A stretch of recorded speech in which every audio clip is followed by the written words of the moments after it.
Well, we're waiting.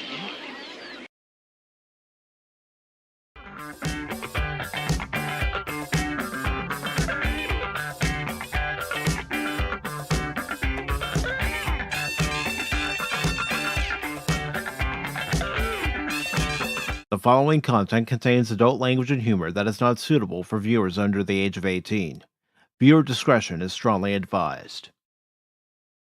The views and opinions expressed during the following video content are those of the individual and may not reflect those of others.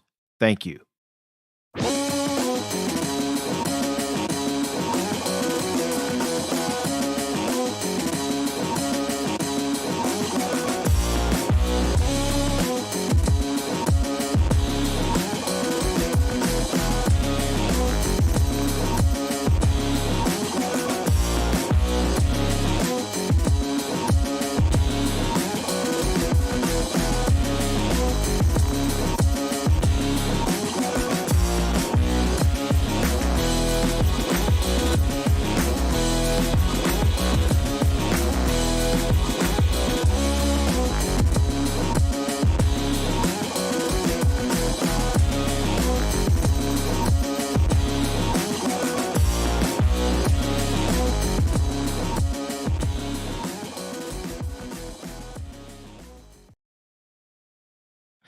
Good morning, good afternoon, good evening, and welcome, one and all, to this edition of PACIFIC414 Pop Talk. Cashmoney and Baron will be along shortly, but so far, the impression that Talk Studio is making on me, it's not a very good one, but you know what? The show must go on, must be able to adjust and adapt and just deal with it. So, what I'm going to do is I need to check to make sure that we are indeed live over on Rumble and YouTube. And then, of course, I need to supply a new link for the actual live broadcast. It looks like we are currently live over on Rumble and with the new stream over on YouTube. We should be up, but there's no guarantee that we are up, but it does look like we're up. So I do apologize about this, folks, but this is why I wanted to test this software, try to get used to it. Just one of those things. So I'm just putting the link out to social media so people can actually find us now. But we do have a few stories to discuss for this evening's broadcast here on the Pacific 4 YouTube and Rumble channels. And let me see if I can actually see the chat coming up. Yep. And I did see a few people earlier in the previous stream. Anonymous was there. Jason Fox 540 Studio. Right now, over on the YouTube side, we have Brandon Looney Tunes Fan 2000. Welcome, Brandon. And speaking of Jace, there he is. Blue face smiling emojis, and Brandon's letting me know how many subscribers he has now. That's excellent, Brandon. But folks, we do have a few stories, and I'm just trying to buy time for Cash and Baron to come in here. Let me just send them another message. All right. So, the stories that we have for today are the following. Let me just check a few other things because this has got me a little like what the heck's going on, man? But anyways, the stories that we do have for today is there's a rumor on comicbook.com about Nintendo possibly remaking Super Mario Brothers 3. The other story we have is Blumhouse head Jason Blum on Spawn reboot. It's going to be edgy and original as compared to other superhero movies. So yes, there is a new Spawn movie coming out. And And Jace wants to know if Baron and Cash fell asleep. No, they were there in the studio when I was trying to go live with the original stream and it didn't work. So I had to quickly create this one. And as soon as I saw that it deleted that broadcast, I had to go over to Rumble, copy and paste everything that I had over there and paste it for the YouTube side, at least as far as streaming from Talk Studio is concerned. And the other story that we're going to be talking about is from Geek Tyrant. Mia Goth reportedly playing the bride in Guillermo del Toro's Frankenstein movie.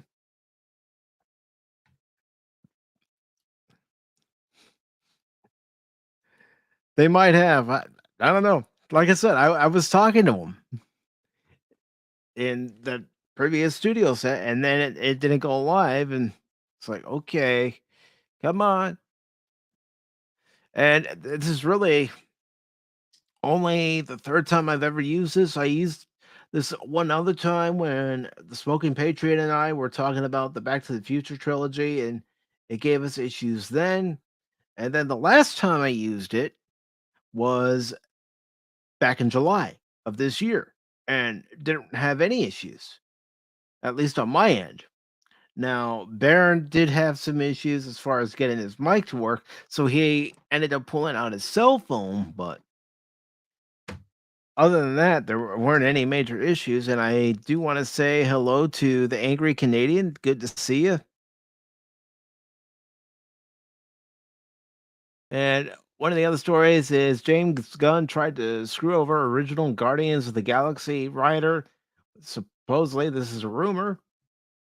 And then another story I have, whether we get to it within this time period on the YouTube side at least, will be, the question. But it's Henry Cavill teaming up with Jake Gyllenhaal and Guy Ritchie in Expendables like action movie. So we'll talk about that. And then another story that we have from Variety is about the Jonathan Majors criminal case.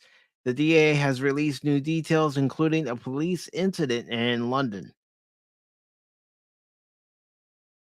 So let's see. Let's go ahead and check out this rumor from comicbook.com while I wait for Cash and Baron.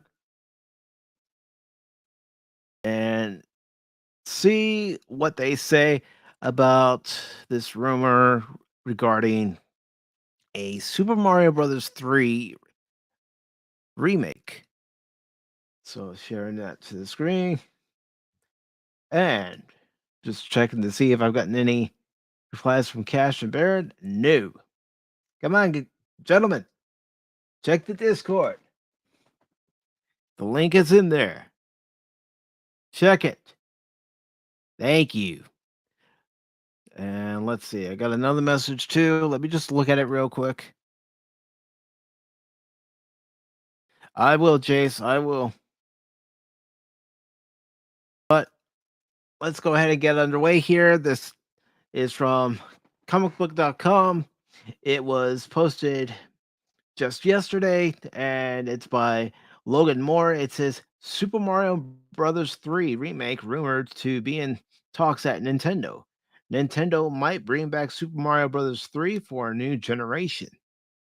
Hot off the heels of Super Mario Brothers Wonder releasing, a new rumor has claimed that Nintendo is internally discussing the idea of remaking Super Mario Bros. 3.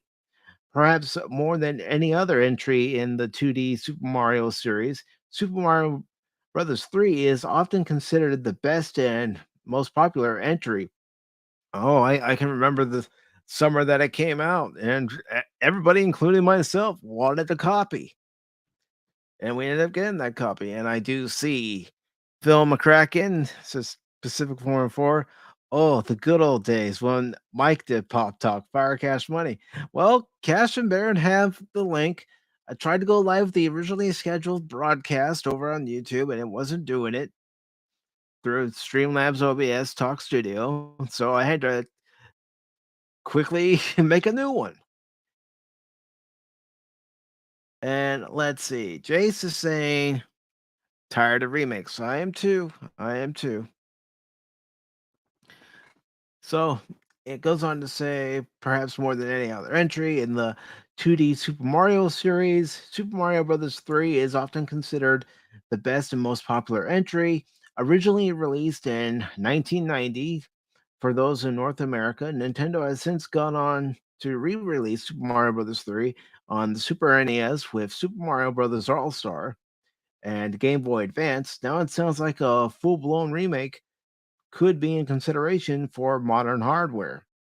Coming by way of a leaker named Zippo, who has had accurate Nintendo scoops in the past, a remake of Super Mario Bros. 3 could end up happening down the road. Although it was stressed that Nintendo hasn't decided one way or another if this new remake will happen, a source has claimed that the Japanese game publisher is having serious talks about pursuing such a project. Internally, Nintendo has apparently been having, and to directly quote the sources here, serious discussions about a brand new remake of Super Mario Bros. 3, wrote Zippo in their latest blog. The game was famously remade 30 years ago in the masterwork that is Super Mario All Star. It also got an array of new levels in the Game Boy Advance version that released in 2003. This is just a game Nintendo can't leave alone, and it's hard not to blame them. Well, it's a good game. It's a fun game. I put many hours into the game, and I appreciate the offer, Phil. I'll let you guys know. I'll let you guys know. And it goes on to say, given the nature of this rumor for the time being, it should be stressed that you take everything that has been outlined here with a huge grain of salt for the time being. Well, of course, of course. Hey, and we got Baron. We got Oh Baron. yeah, we didn't see your message, and we're just chatting away over there about stuff. It's like I thought, hey, you know what? Maybe I should check Discord, and boom, what did you know it? Yeah, and tried going live, as you know, and it wouldn't go live on the YouTube side or Rumble side, so I had to make a new stream Huh? in this talk studio. Huh? The bastards. So I'll just have to finish everything else later after the stream. But right now I'm talking about Super Mario Brothers 3 remake, and there they are, folks. There they are. We finally got our heads out of our asses. You know And it. You know it. I do want to say hello to everybody's other favorite penguin, Low Spec Linux Laptop. And Angry Canadian is saying, plus Super Mario Maker is essentially a remake too. You can recreate levels with it. Yeah, you can. But yeah, they're saying take this rumor with a huge grain of salt. Of course. Even if this rumor is accurate, Nintendo itself seemingly hasn't even embarked upon developing this potential remake for Super Mario Bros. 3. As such, it could take multiple years for this remake to even see the light of day, and between now and then, the project could fall apart in some capacity behind the scenes. It's always bound to happen. Perhaps the one thing that gives the most credence to this potential remake of Super Mario Bros. 3 comes with many of Nintendo's recent moves.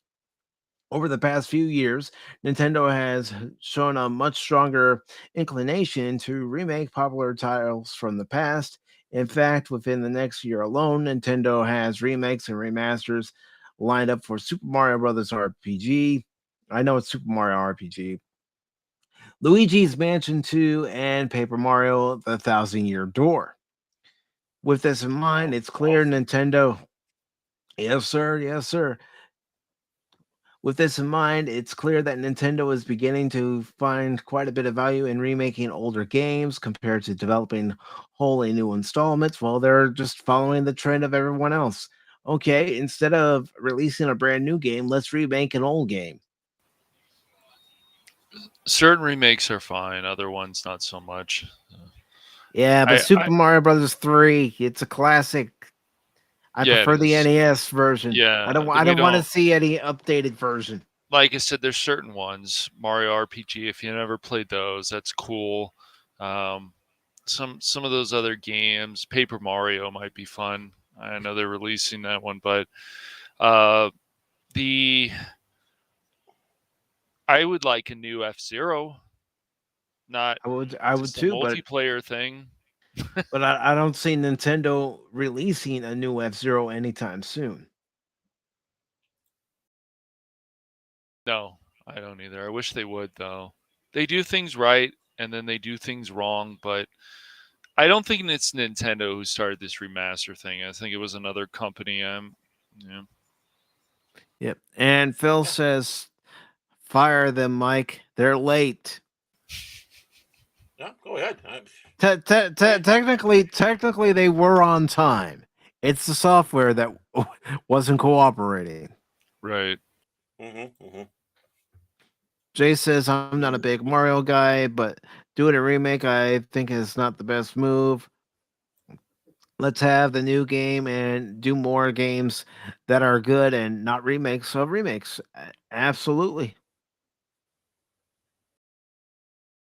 Nintendo doesn't do a whole lot of remakes. This past year, they decided to make a few. Yeah.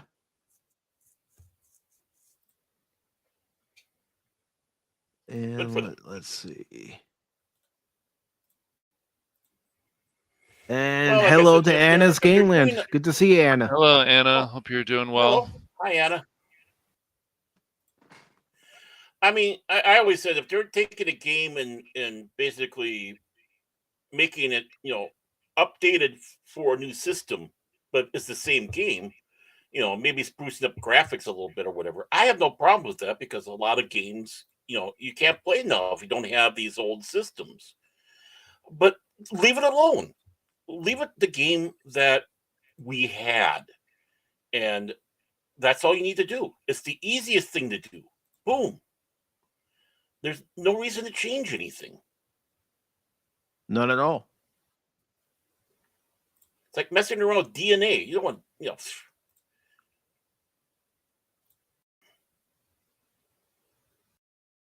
I will give you guys. I was just gonna say I will give you guys a plus. I can move around the logo to wherever I want it to be. Well, I mean the one that usually gets turned into a flag. Yes. Yeah.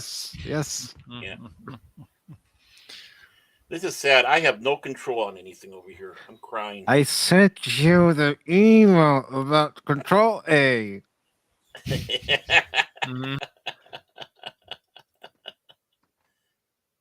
Check your email later. Okay. My email. Okay. Yes. Your email. Your email that you have linked to your email. A. Oh. Okay. I'm just trying to talk in code, A. A? Canadians. What's that all about? I'm not a Canadian. Oh, okay. Yeah. That's a boot, huh? And like Angry Canadian said, yeah, Nintendo has fallen victim to updating games. Yeah, exactly. Yeah, they make some mistakes. They do. I'm glad their online is getting better. It's certainly getting better than PlayStation Plus, which used to be good. But PlayStation Plus has just become full of greed. And Nintendo's doing better, but they still could be doing so much better, like more games, more this, more that. And I don't, the licensing problems, I guess, still with certain things, but there needs to still be more. But I think the $50 for the year justifies it. All these companies can always do more. So I wish they would do more and not do less. Oh, expired, by the way.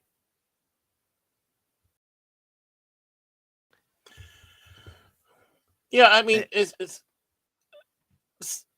simple things they could do, but they make it more difficult than need be.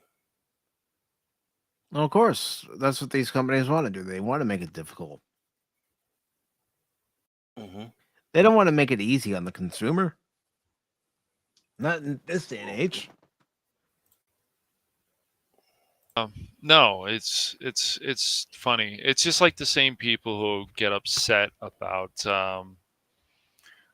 that the Switch, and it's like, well, the Switch, I'm finding more games on the Switch than I am on PS5 and Microsoft. Where's some of these great games? And these franchises won't come back either. And then if they do come back, it's like, oh, it's a remake for a new modern audience. It's like, that doesn't sound good. Oh, it won't be a problem. I'm like, but it doesn't sound good. They've taken everything from Gran Turismo to, and they just changed this stuff. Always online. Same with Call of Duty. Always online, so that right there can hinder players. The lobbies, I guess, can be a problem, but then they get crazy and like, oh, well, there's all this hate groups and there's this and there's that. Well, isn't that what a block button is for? And so it just goes on and on and on and on. You're like, why does modern gaming have to be all this crap? That all this extra crap that we don't need. Even some people are like, we have to have achievements. Yeah, achievements are nice, but even you guys know we didn't need achievements. The finishing the game is an achievement. Wait. I was just gonna say we had an achievement. It's when we saw the end credits after beating a Yeah. game like Contra or Metroid Mm-hmm. Yeah, and if you're in an actual or arcade, Super maybe Mario they'll put Brothers you- 3. Yes. Yeah, or if you're in the arcade, you put your Yep. initials in. Yep. You know, Mhm. exactly. And I always And put it's nice that ASS. You know? a lot of these people brought this stuff to PC, and then it's like, oh, well, if you want to put in quarters, then you can, press the button, and it's like you're putting in quarters all the time. Okay, that's cool. And then you could even stream that if you want to, but we just need more. We need greatness again, and we get some really cool stuff, but it would be great to get more. So I don't know. It's like they don't like money. It's also funny when they're like, oh, I didn't know this would sell on PC. Really? I don't know. How many years have people been asking for this game to come to PC? You know, I would love to ask some of these companies, whether they're game or, the big studios producing television and movies, or even the big two comics companies. I'd like to ask them this question. What would you say you do here? Wow, that looks good. Yeah. That It looks good. does. Yeah, I'd like to know also. I mean, yeah, there are some people they'll eat up the remakes. Yep. And then there are some people like me, it's like it doesn't need to be remade. Or if you're gonna release a game onto a collection, make sure it works for the PC. Make sure the controls aren't wonky. I don't recall Metal Gear Solid ever being that wonky when I played it on my PS1. Mm-hmm.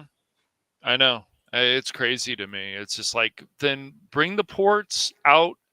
And once again, this Konami situation, and I sent that to you earlier, Mike. It's like you can install that, and then you could run Metal Gear Solid 3 even better. But see, the thing is, we shouldn't have to rely on modders to fix a problem. Konami, not those problems. No, this is the second game within a year that I've purchased from you that's had issues on day one. Yep, I know, it's a pain. I'm just on a rant, and I'm gonna rant. Go for it. You paid $60 for that. Good money. It should. That's right. Exactly. They all, like we always say, you spent good money. You should get a good product. Mm-hmm. Well, get a refund, Mike. Guess what? I've already played 5 hours of the game. Mm-hmm. Can't get a refund now. So you know what? I'm gonna continue. I'm gonna continue because you know how stubborn I am. I continue with Gotham Knights, and I beat it even with its problems. Yes. Konami, his dog has gone hungry now for a couple weeks because the money that you'd pay for dog Baron, food went to Baron, your game. I hope Baron, you feel good. Baron. What? I don't have a dog. Shh, No, I'm on a roll. I'm not surprised, man. That's funny. I I really did. put that I in did see there? that when yes. For fuck's sakes, I man. tried to For capture it fuck's yesterday, sakes. but I didn't get it up on the screen in time. But they do have the warning that some of the themes might be outdated by today's standards. It's like, oh, give me a break. Tommy, what the fuck, dude? Who the hell cares? Sorry, I don't have that on here. How dare the male and the That's why I did. female flirt with each other in the game? How dare them? How can this be? How dare Snake flirt with Meryl? That's right. How dare Colonel. he flirts with like every woman he talks to in that game. He's a womanizer. I mean, it's okay. Well, when you have Right. Maylene and also Meryl saying, "Wait a minute, this is a legendary Solid Snake." Right. Hi, Solid Snake. That's how they are. It blows my mind. It's just like these people who are like, how dare you? How dare you put a attractive female in a game? How dare you? You're a horrible person. Like, what? The fact that people actually get death threats now for making art of attractive females is just mind-boggling to me. Just mind-boggling. So if you make a game and you make a woman and wait for it, she has bigger breasts. Oh no. That Wait, what? game should, I know, right? Wait. A woman who has bigger breasts? Is that even possible? I'm joking, folks. I'm joking. I'm joking. I'm absolutely right. They shouldn't be putting these beautiful, bodacious, boobed women in these games. They should be putting them in my bed. Where are they? Keep me warm. Don't tell them long suffering. No, please don't. I'm just saying. Instead of that's why it's easy to just get mad about this stuff, and that's what they want. But I think it's better to just mock it all. They get mad anyways, so who cares? Go nuts.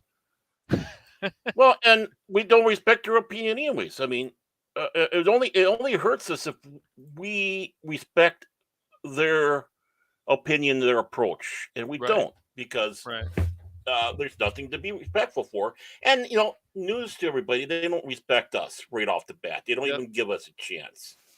They don't want to hear anything. So it's like, fine. It's like, okay, we'll mock you then. We don't care. We're hurting our feelings. Exactly. And I would love to know. These companies should know that respect goes both ways. And if we're not going to get the respect, well, then, you know what? Shit happens. Yeah. Well, and more importantly, it is respect is earned. It's not given. But Baron, we're in the 21st. We're in the 21st century. You have to give me respect. I don't have to earn it from you. You give it to me. That's right. No. You have to give that. And why does Mary Jane's face need to sometimes look like she's on meth? Other times her face looks pretty normal. Wait. No. That's Peter Parker's mom. That is Peter Parker's mom. Oh, okay. Is that what we're going with? In Spider-Man 2. That's Peter Parker's mom. Why? Wow. I mean, my brother made a good point. What the hell is up with Harry wearing these sweaters? Like, what is this? He wears that stuff? Really? Are we sure? Yeah, he's a preppy. So. He's a preppy. He preppy? Ooh, preppies are back? Cool. They might be. I don't know. I just find this stuff really funny. And even other female characters you see in this game, ones that are not as prevalent, her face looks kind of ugly. Maybe more than kind of, but it's like you don't need to do this. Like, it's just like Laura Bailey, or is it the voice of Mary Jane? She's not an ugly woman, really. And so if we're doing the motion capture of the person. It's like, what are you guys doing? Why is it sometimes Mary Jane's face looks like she's on crack? I don't And know. you can send your letters to. You can send your money to Cashmoney in care of Pop Talk, P.O. Box. Yes, please come Hey, after me. Cash, we got another letter for you. Here you go. Yeah, it's Okay. ticking. Is it? I better. It's You better. ticking. I'm It's just got saying. white powder in it. I look at what they've done so far with Ratchet and Clank Rift Apart with Wombats. I like the graphics in that game. I like that game so far. Now, I heard there's some shenanigans, but I haven't gotten into that yet. But Spider-Man 2, with all this hoopty-bloopty nonsense pandering crap in it, Miles Morales, oh, spoiler alert, has a deaf girlfriend. You actually do missions with the deaf girlfriend? Oh, okay. Why? Oh, because we have to. Yeah. Why? Well, why would Miles ever be dating a deaf Reasons. girlfriend? Oh, well, he has to. Why? Yeah. I don't get it. I don't get this stuff. And yeah, let's try communicating in the middle of a battle too. It's like sign language in the middle of battle. Turn to me so I can sign language to you. Oh, I got hit.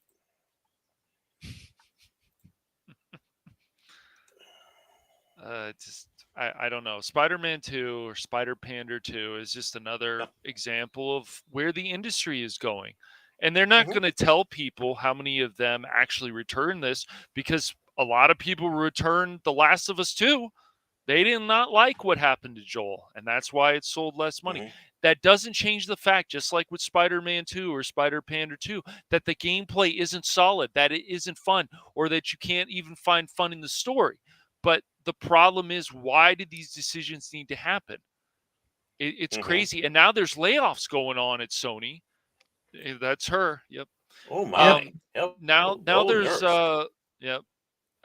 there's layoffs going on in Sony, and now the rumor may be, and it's just a rumor, that Druckmann might get fired. Well, if he does, oh well. He brought it upon himself.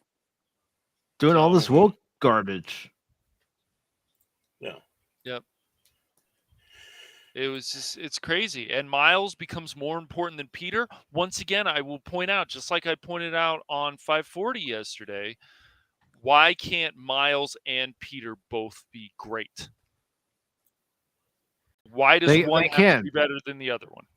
Because, as it's been said by many, including us, Spider-Man is Peter Parker. Peter Parker is Spider-Man. Right. Miles Morales is a Spider-Man. Right. Yep. He's not the Spider-Man. The Spider-Man will always be Peter Parker. Right. Yep. And it's not just us talking about it. I mean, people are making videos of this because they're like, what is this? What are we doing here? It's funny. And it doesn't matter what race it is, what sexuality it is. People are confused. What are we doing here? It's going to be interesting, too. Is Spider Panda 2 going to make less money than the first Spider-Man game? Sure, there was a tiny bit of pandering, but it wasn't. It's just like with Starfield. Yes, there's a little bit of pandering that shouldn't be in there, but is it enough to destroy the game? Well, the people are buying the game, so, but modders have to fix this. But I agree with Mike. Why does modders have to fix these things that the developers should fix themselves? See, I'm going back to the Metal Gear Solid collection. Konami knew that they wanted to release the game yesterday, October 24th. They should have gone through that collection with a fine-tooth comb to make sure that everything was working right, regardless of whether it was for the consoles or PC. Yep. Yeah, I did see that angry. Oh, no, I didn't. Really? Oh, gosh. Okay. Yeah, they should have played that game hard and heavy to make sure everything was good, working fine. I mean, show it no mercy. Find anything that might be wrong with it, jot it down, and try to fix it. Yeah, and that's what game companies used to do. Back in the day, Right. they used to go through and have testers. You would even see the Mhm. testers listed in the credits. Yep. People who tested the game for any bugs. Because back in the day, Mhm. we brought this up too. Back in the day, once you bought that cartridge, there was no way to update the game unless the company took the time to release a version 1.2 or 1.5. Right. Mhm. And Cash and I were talking, having our own show that wasn't being aired. But I brought up, I think it's Spider-Man 2 or whatever. Anyone who pre-release, pre-orders it can't return it. I think that's They're stuck with it. possible. I'm not sure. I have to look into that. I know there's a game. I know there's a game. Yeah, I mean, there I could be is. wrong in the Spider-Man 2, but I know there is a game where they're saying any pre-order on this game, anyone who does a pre-order, you cannot return it. Which, of course, is another reason why you shouldn't pre-order these things. Yeah, Yeah. and broken Jace things, and now you can't return it. and Jace also brings up another point. Nowadays, you have to be online for every game. Now, when the PS3 came out, you could update the PS3 with a new game, but Yeah. that's if you even bought the new game. If you didn't buy the new game and you didn't have an online connection, well, guess what? Your system was still the same version of the system as it was when it came out of the box. Yep, it is. And updating stuff is fine. But it's just to give you that option to always have to be online is a pain in the butt. But people say, well, what about Steam? But once again, I will always use the argument Steam was never forced on people. Steam just slowly started coming into PC, and it was a disaster for the first few years. And they worked on it. And it still has some problems, but overall, it's still pretty amazing. It's not perfect, but it's still pretty amazing. Now, Epic Games, they need to get their act together and fix some things, and then I might be like, you know what? Maybe I'll actually purchase a game from Epic Games. But I will say this for Epic Games: the games do work. They do work. So. Yeah, they do. I mean, as much crap as Epic Games gets, they do have games that work, and they offer free games. Guess what the next one is, Cash? It's going to be the second part of the Evil Within, right? Yeah. Yep. So that's nice. Yeah, and the games run, and you can stream them, and you can do whatever, and it's just, but gaming is still mostly a dumpster fire, and we still find stuff that people put out that doesn't have any of this pandering stuff in it. People still care, but like even games like Baldur's Gate 3 or Bear Gate 3, yes, there's a complete game in there, but there's also a lot of stuff that I just don't care for. And it's all optional, though. I will say that it's all optional, but still, it's just like the marketing for that. I do want the to Bear stuff was crazy. Go ahead, yeah. I want to address Jason's thing about Steam having a lot of port problems that time. That's only for people in Norway. It's a bug. It's something to do with Norwegian internet and playing in Norway and stuff like that. Shit. You're too much sometimes, Baron. Well, I've That's heard why that we're pirates. I've heard that the Norwegians don't really have that great of internet. No, they may anyway, not. They always have to go sailing for it. Oh my god. Well, hey, this is no joke. I don't know if they still have it today, but back in the day, like we had AOL, America Online, they had Scandinavia Online, which was SOL, which also means shit out of luck. So I mean, honestly. Yeah. Really. You see that, Baron? You see that, Baron? You see that? You see what you are? I'm a self-hating Norwegian. That's what I am, Jace. Say it right. Self-hating Norwegian. Yeah. But I'll never call myself a Swede. Yeah, it's just when you have something like Steam, and the way the store is, the fact that it took them a number of years to finally get a refund program. It's good, but Epic Games is missing things that we need. They certainly could use a user review system. They don't have that yet. The only reviews they have are the ones from websites like IGN. That doesn't really help people enough. We need to be able to do user reviews. You can do that on GOG, and you can, of course, do that on Steam. You need that. And Epic Games is missing that. They're missing some things, making their store better, too. I don't know if you can put together a wish list or not. I don't remember. Maybe you can. I'm not sure. But they're missing some features that they need for Epic Games that would make the Epic Games a lot better.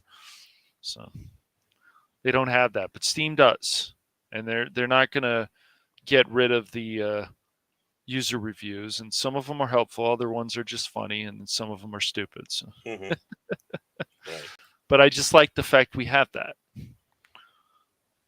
Yeah. And that's just it. When you look at the reviews, look at it and see if they're intelligently written or if there's just a moron being a moron or they just hate the company and they just want to drag it to the mud. And, like comic book guy or Phil McCracken, Worst game ever.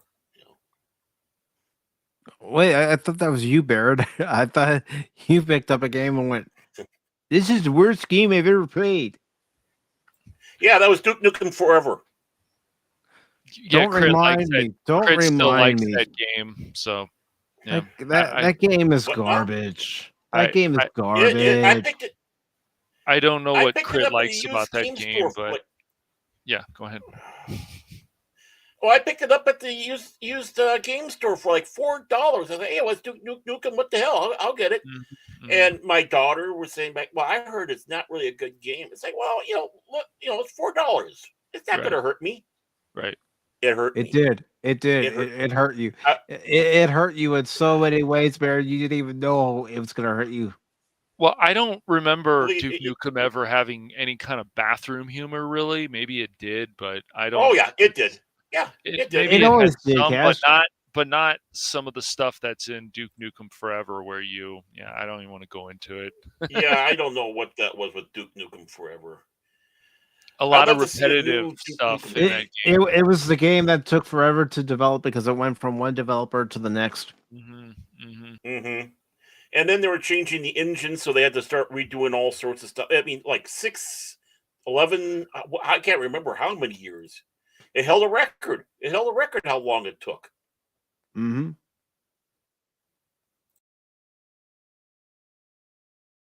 Yep. And so we have this other story that we're going to go into right now. It's from Cosmic Book News, and it says James Gunn tried to screw over original Guardians of the Galaxy writer. X-Men and Thor writer says Nicole Perlman threw an FU party.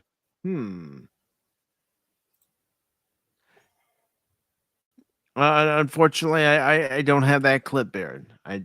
There are some clips. No, that's why I did it. That's why I did it. I mean, it gives me a chance to say it. The hell you say? Sometimes it's fun saying it. It is. And this article is by Matt McGloin. It was posted yesterday. And it starts off like this. It might all add up, and we might have an answer as to why James Gunn hates Nova and why he came off as so bitter toward Nova fans surrounding his Guardian of the Galaxy movies. It recently just came out that the original writer, Nicole Perlman, had Nova as the leader of the Guardians of the Galaxy in her script, said to be on the more serious side than James Gunn's goofiness that he is known for. It also came out that it was Nicole Perlman who came up with the idea of Peter Quill using a mixtape, not James Gunn. So following Nicole Perlman penning the script, James Gunn came aboard and went with his own ideas, which included ditching Nova. But Gunn still used some of Perlman's ideas, including the mixtape, and according to new information, Star-Lord's backstory and passion for retro music. Okay, so he's like everyone else in Hollywood. He takes someone else's idea and claims it to be their own. Yeah, I think it's not a new thing. I think there's been accusations of that before, but go on. Yeah. The info, once again, comes from the new MCU, The Reign of Marvel Studios book, which actually seems to be more of a hit piece directed at Feige and Marvel. Per CBM, the book says that James Gunn wanted to be known as the sole writer of Guardians of the Galaxy, where it is claimed that allegedly James Gunn used bullying tactics in an attempt to keep Nicole Perlman's name out of the writing credits for the movie. Again, it's Hollywood. They'll backstab each other. Yes. Oh, yeah. The book includes comments from Nicole Perlman's friend, Zack Steins, who wrote X-Men First Class and Thor, where Stein says once Guardians of the Galaxy was released, that Perlman threw an FU James Gunn party to celebrate she got her writing credit and had it go so far as arbitration. Nicole had to knife fight for her credit on Guardians of the Galaxy. That would be interesting to see a bunch of Hollywood writers with, self-inflated egos having a knife fight. What is it? Well, I could see James Gunn screaming like a little girl and Time out! Time out! Oh, say space. But she is probably I can the see her going for the nards. Yeah, I can see it too. But she is probably the preeminent female action tentpole writer now because she was the first woman to have her name on not just a Marvel movie, but on a Marvel movie that people really love. She threw a party when the movie came out, literally called the F. James Gunn party, because she had won that very bruising credit arbitration. The thing that I'm still angry about, and I say this as a fan of James Gunn as a director, was that he very clearly and selectively was leaking stuff to his friends and fanboy media circles to undermine her credit. Well, again, it's Hollywood. Look what happened when Zack Snyder went on to Geeks and Gamers. Yeah. Oh man. Well, that whole thing is still a mess. Like it's it's a mess. And I know Jeremy came out recently on an interview and talked about it, but it's just like Uche set that all up, if you guys remember, and Uche knew when he was alive, knew James Gunn, and everything was supposed to go well, and there was no Geeks and Gamers logo, even though they were hosting this charity event, right? And then, of course, later on, so it was like James Gunn was walking all over Geeks and Gamers, even though some of those people, maybe most of them, funded the Snyder Cut, and it's a mess. It's an absolute mess. All that stuff went on, but it did feel like, and other people have said this, that James Gunn was walking all over Jeremy from Geeks and Gamers, and just it was unfortunate. It really was, but that's why I remember Eric came out and said, you have to be careful about these people that you think they're going to be your friends, because a lot of people in Hollywood are happy to twist that knife, unfortunately. Mm-hmm. Yeah. Not all of them, but I would say the majority of them are. Look at how many of them knew about a certain person that was running amok for a number of years. I just, a certain Weinstein. I mean, it's just it's crazy to me. Well, wait a minute. He's a saint, Cash. Come on. Do not discredit a saint. Saint Harvey. Yeah. Saint Harvey. Yeah. Yeah. He made Miramax. Come on. If it wasn't for him, there'd be a lot of people who wouldn't have a career today. Don't be cruel to poor Saint Harvey. And folks, I'm being sarcastic. So am I. It should have went well, but Zack Snyder actually somewhat compared them to an extent without using their name, is about this is more of a hate group thing. But Geeks and Gamers banner, everything should have been settled. Geeks and Gamers should have had their banner. Warner Brothers and Zack Snyder should have been like, this is what we do. But Zack Snyder came out later and said, I'm happy to use even hate groups to help with my charity, which I'm guessing he was referring to Geeks and Gamers, which is ridiculous because whatever people want to believe, Geeks and Gamers is not even close to a hate group. So No, it's just because Geeks and Gamers and other people like us here on YouTube have a different point of view, or the fact that we're using common sense, we're vilified. Right.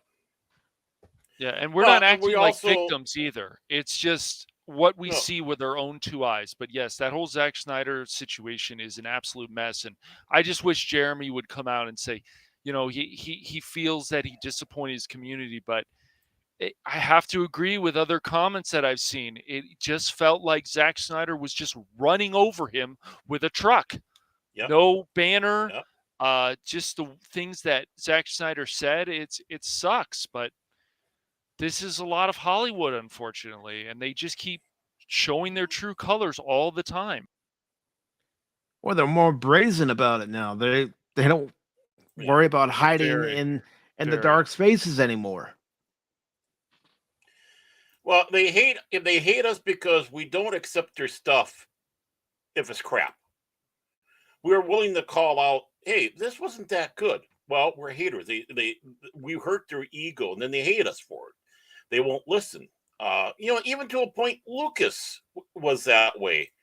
Mm-hmm. Because, people expressed what they thought was wrong with the prequel trilogy, and he got all huffy about it. Because there was nobody else out there that was saying, hey, George, maybe you should think about this or whatever, or, this might not work. Or if somebody did do that, he didn't listen to him. He just brushed him off, like Brian Blessed said. Brian Blessed said, really, I think you should tone down the Gungans a little bit here. That might not be as well received, but, Lucas didn't listen. But, when it comes to that, I don't mean to be cruel, but both Zack Snyder and James Gunn have a little bit of skeletons in their closets too. They shouldn't be out there. Remember, James Gunn lost out of doing a Guardians of the Galaxy film because of some tweets and making comments about people who are not of age. Yeah, because he was fired because of those said comments. Right. And people you had the cast of Guardians of the Galaxy saying, well, they won't make Guardians of the Galaxy 3 without James Gunn. Right. I mean, even with you can't. Yeah. Go ahead, Bear. Oh, okay, go on. I can't remember what I was going to say. I mean, even with even with those tweets, even with his questionable past, there are still people in Hollywood, because that's how Hollywood is, that said, "Oh, we won't make this movie if he's not the one directing it." Right. Well, they're showing a level of loyalty because they work with the guy and they felt the guy is a winning thing. And I now remember what I was going to say. This is something that James Gunn wouldn't do. He wouldn't stand up. Do you think he would stand up to Chris Pratt if they went after Chris Pratt? Honestly, do you think he would? I doubt it. I sincerely do.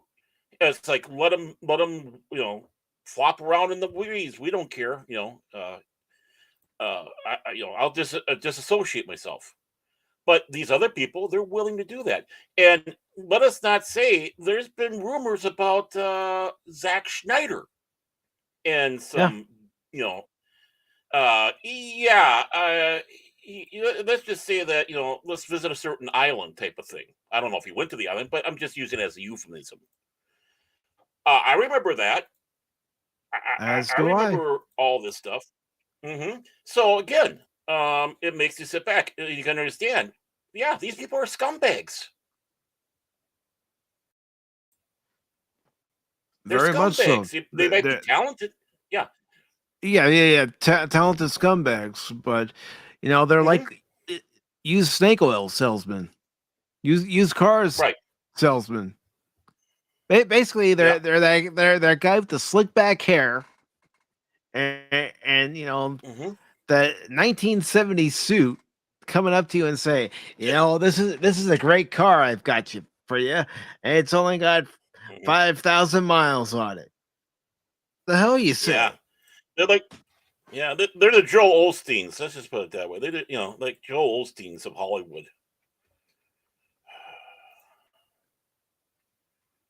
Yeah, I said it. I said it. Spiritual But snake oil salesman. I ain't reprimanding you. Oh no, I'm because just saying that just in general. because that's precisely however you want to say it. That's how they are. Yeah, right. I might be a Christian. I just don't like televangelists. I have my own thoughts on televangelists. I don't trust them. No, I don't. The only one I trust, the only thing I trust is the Lutheran Hour that's on radio, and I had the honor of working with one of the speakers of the Lutheran Hour. Unfortunately, he's passed away. Great guy though. He was a great guy. Yeah. He knew what Doctor Who was, so it's like okay, yeah, okay, he's one of us. Yeah, that's not so bad. Yep.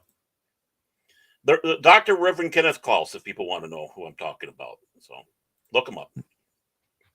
And the last few notes of this article say that when Matthew Vaughn decided to have a temper tantrum over the fact that we got screen credit on X-Men First Class, at least he did it under his own name. And then it finishes off by saying, as CBN notes, Nicole Perlman didn't say those things herself, but credits everybody in the movie, including James, for making it so beautiful.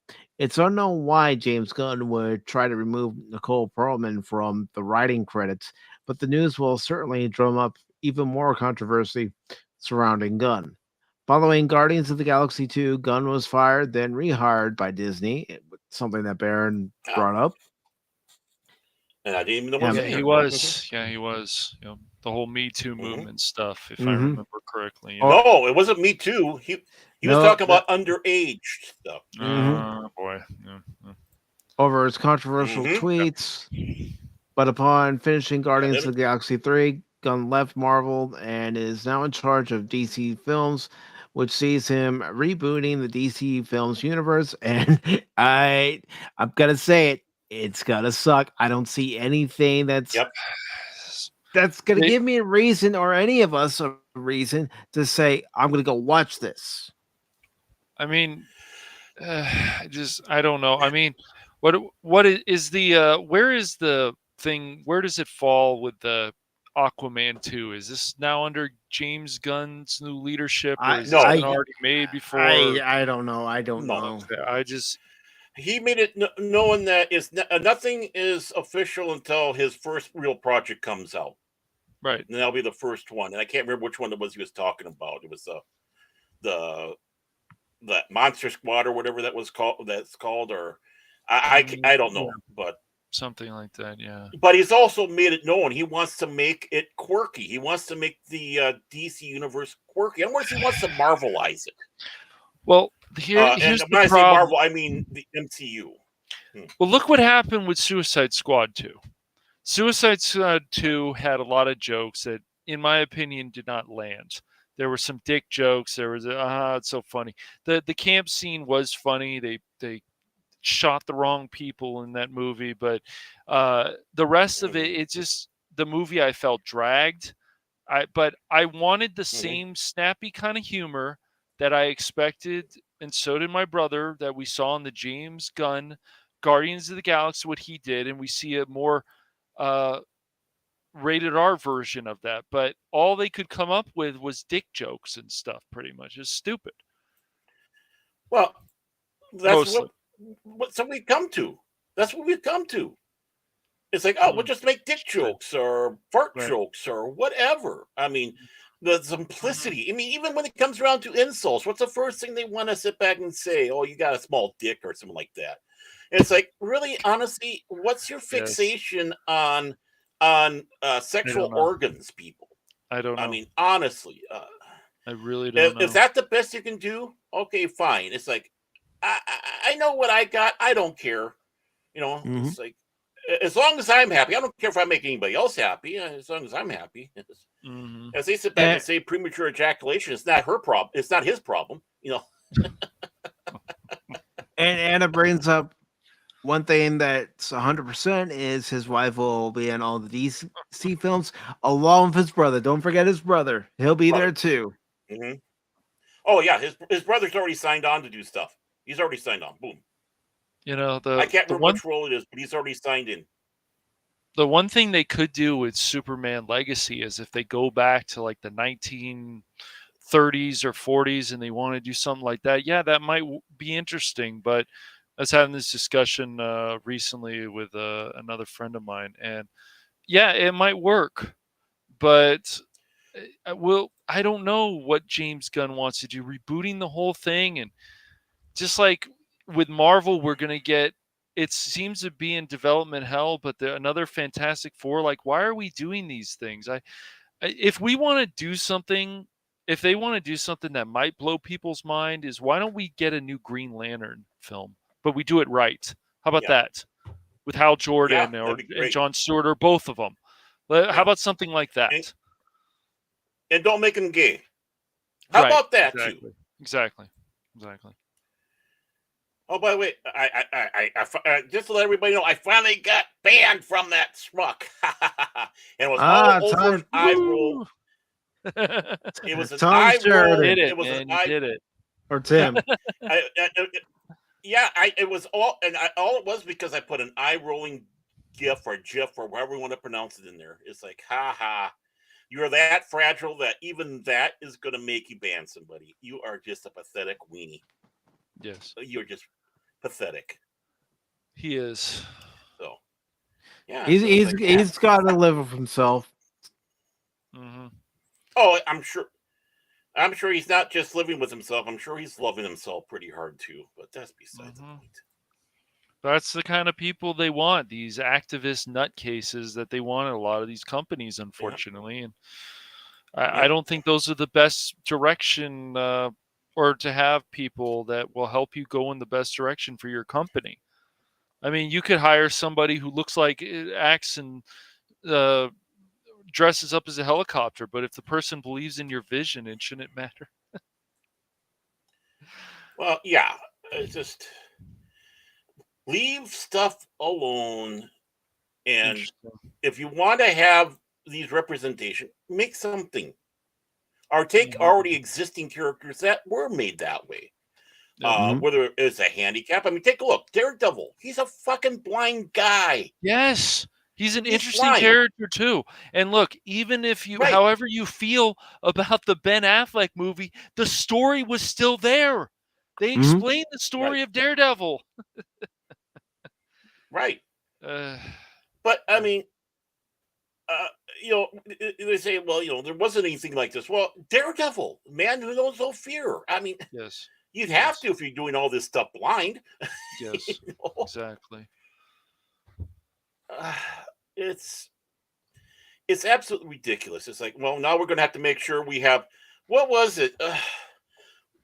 Someone, a transsexual in a wheelchair Spider-Man that has to go on.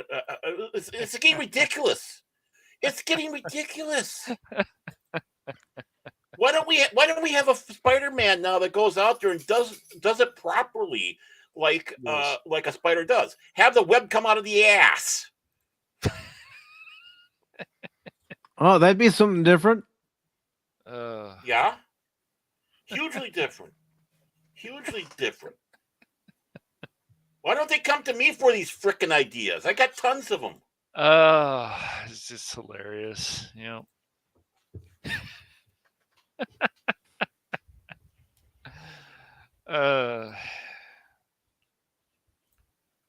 Yeah, it's honestly, I do. I mean, we've had some kind of superhero in their armpits, which sounds disgusting, and who knows what? Maybe they should have webs swinging out of their eyes or something. I mean, it gets ridiculous.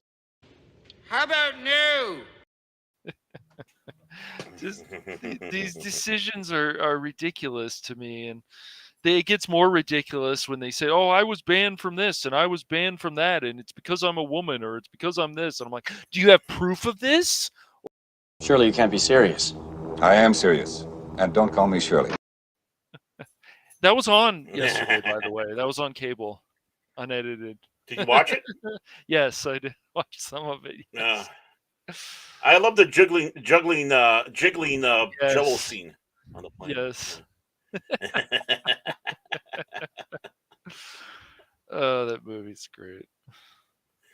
Oh my God! I mean, how to watch a bunch of people explode and do the Jigglypuff dance? Haven't watched that movie because it's politically incorrect, as it should be. Yep. That's why But it's funny. Yes.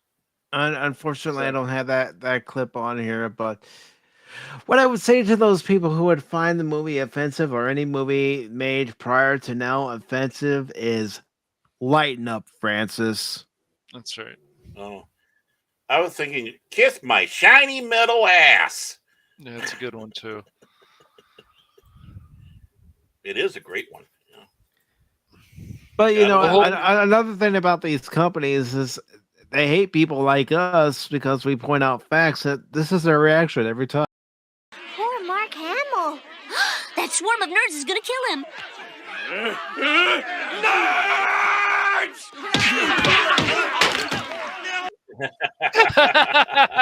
That's a new one.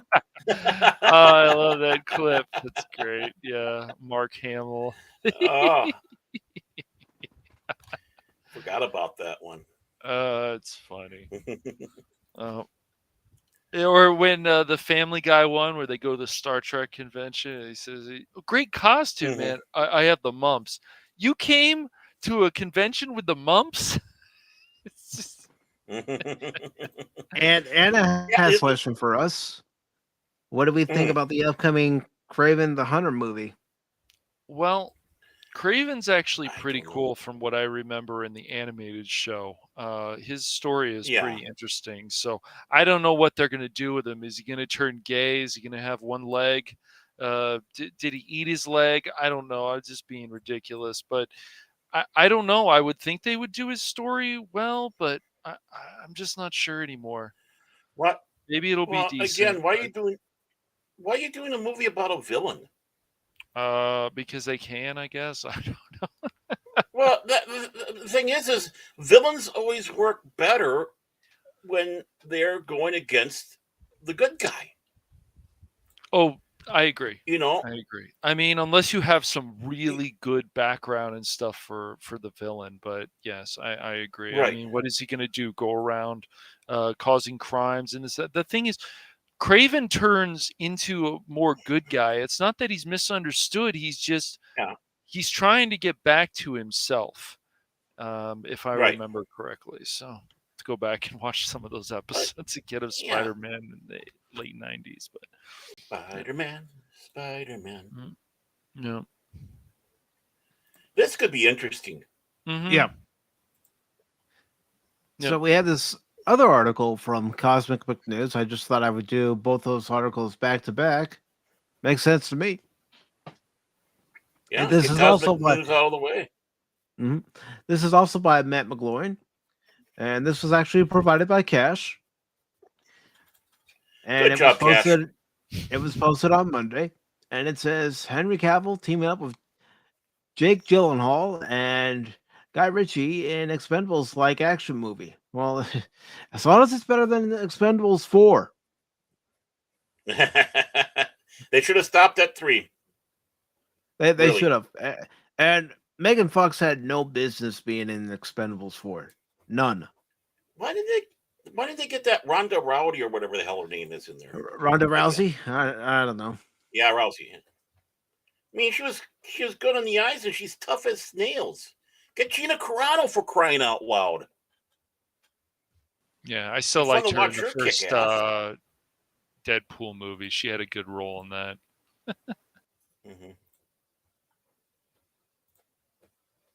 So it goes on to say, up next for Henry Cavill is a new action movie that sees the former Superman actor team of Jake Gyllenhaal, or Gyllenhaal, Gyllenhaal. or whatever. Whatever. Adam. Yeah, I mean, I'm agreeing with you, Mike. I'm on your side. I'm not like Cash. I'll backstab you later. Right. You know what I say, Baron. You know what I say to that? To you, saying you'll backstab me later. Well, I say this precisely, Baron. Extinction to all traitors! It seems right. Of course, this will be Baron later on. Oh, how it pains me to do this! Wait, I still function. Wanna bet? And then Seems about right. This will be me. Disrupts my coronation! Coronation, Starscream? This is bad comedy. Megatron? Is that you? Here's a hint.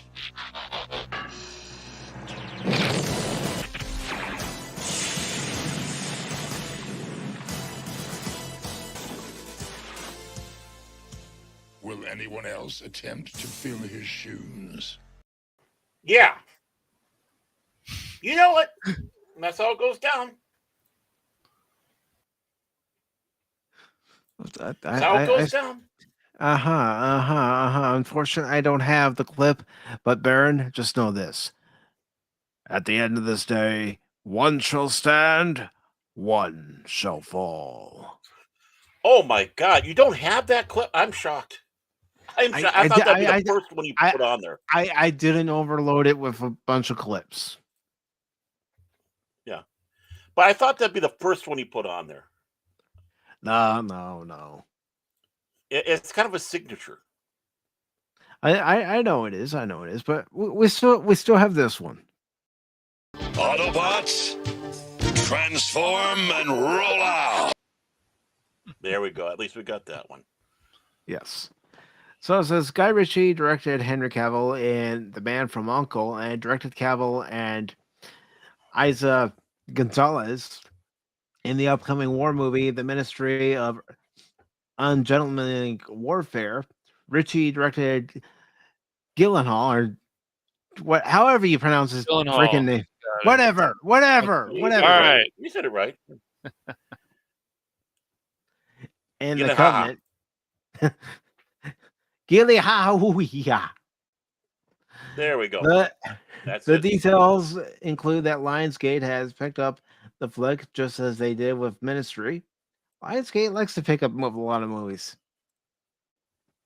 The untitled action movie has been filming and will be completed in Spain this week, so that means the film got the okay to film during the strikes as part of the interim agreements. The interim agreements allow independent productions with no direct ties to members of Alliance of Motion Picture or television producers to continue filming. Yeah, different areas have different unions, and if that movie doesn't apply to any of the current unions that are on strike in Hollywood, well, then guess what? They can continue filming. How about that? Plus, Cavill is British. He's part of the equity over there. Mm-hmm. So, it's not being filmed in the United States and all that. He's got loopholes. It also reminds me of something I heard about, but we can talk about that later.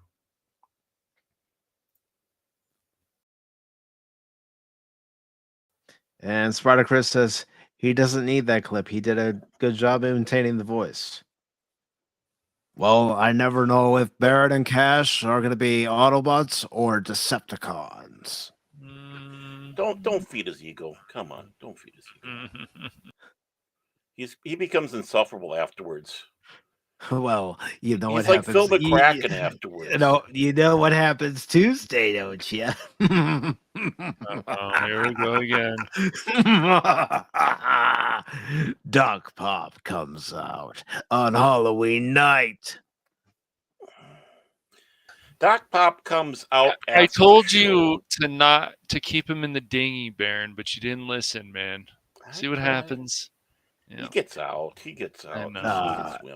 You know what it means for you guys come Halloween night, don't you? Don't you? It means this. It means precisely this. That's it, man. Game over, man. It's game over. Yeah. Because Halloween night. I have come here to chew bubblegum and kick ass. And I'm all out of bubblegum. Actually, that's on. I'm trying to remember if that's on Peacock. I think under the John Carpenter collection. I gotta watch that. Might be. That's a good film to watch. Yeah, I saw it. It's like, oh, we gotta watch that. I gotta watch that. Mm-hmm. And Jay says the movie might be good. Well, most will watch it because of Henry Cavill. Absolutely. Yeah, the women in the gay pen. I mean, let's face it. They're going to go. They're going to go. Woo. And it goes. No. About the film. And it says Deadline offers about the film. Plot details are being kept under wraps, but a source who knows the project told us it has excuse me, an element of the Expendables to it. It says veteran Spanish actor Carlos Bardem is also a part of the cast, along with veteran U.S. actor Fisher Stevens. Okay. Oh, Henry haven't heard that name in a long time. Yeah, I haven't either. Henry Cavill also has the Matthew Vaughn spy thriller The Argyle coming out and is developing Warhammer at Amazon.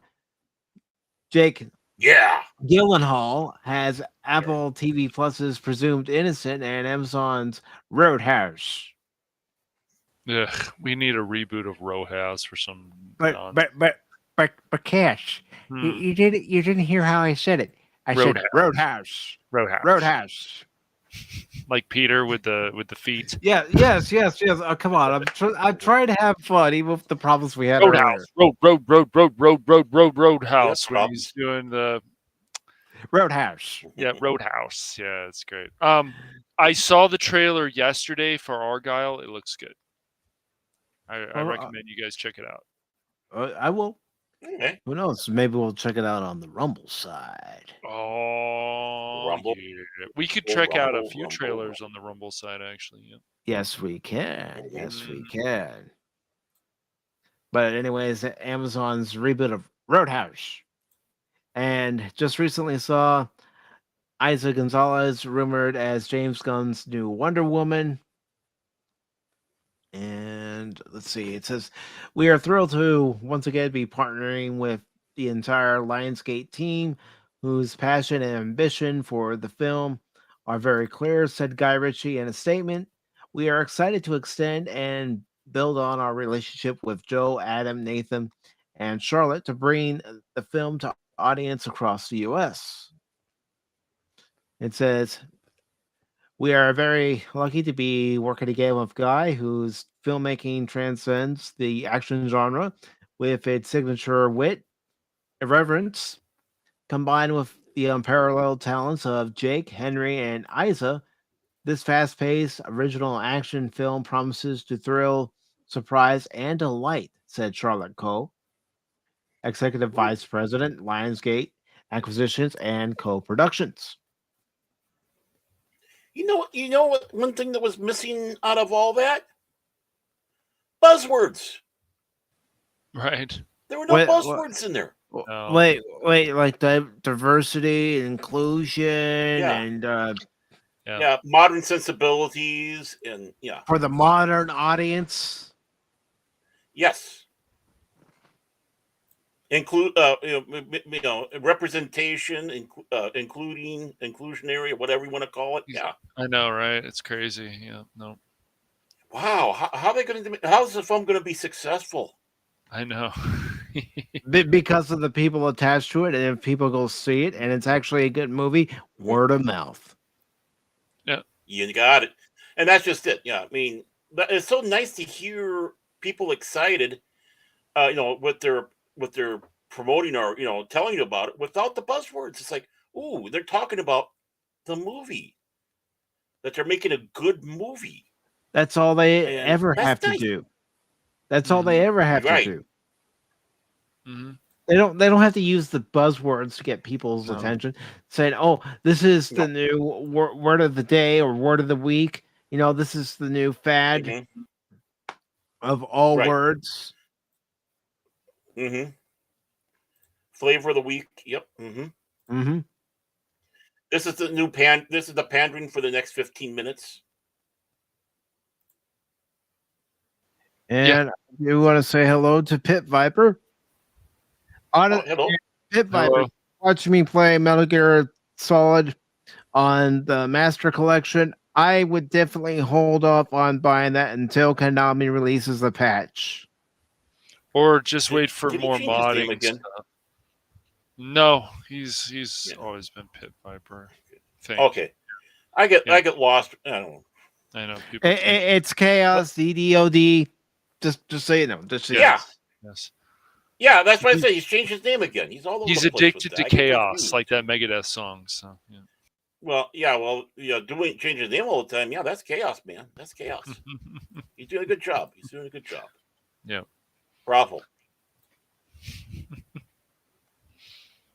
But it basically finishes off by saying that Lionsgate is happy to deliver a highly commercial film to the marketplace in what has been a very difficult period on our industry, and is a real testament to the power of independent distribution, which has never been more essential than this year, added producer John Friedberg from Black Bear Pictures.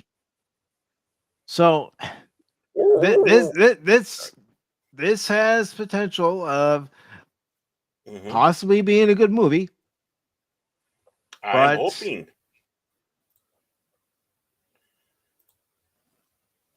But I'm still erring on the side of caution. Oh, look! He's being a smartass. Happy now? Well, No. geez. Well, geez. Which presumed name are we gonna call you, huh? I got it. The chaos of DDOD and the Pit Viper. He's name fluid. That's what he is. He's moniker fluid. Today I'm going to be. Tomorrow I'll be. Respect my moniker. He likes that. He likes that. Make sure you write it down. The chaos of DDOD and the Pit Viper. I get 50% credit. I get that name. All right. I'm kidding. I kid, No, folks. he's not. He wants. I kid.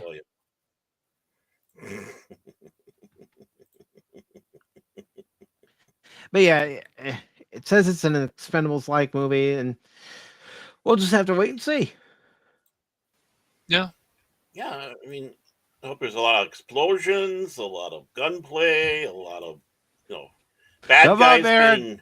Come on, Baron. What? Come on, Baron. You know what you want to see. You know what you want to see, don't Titties. you? Yes. Titties.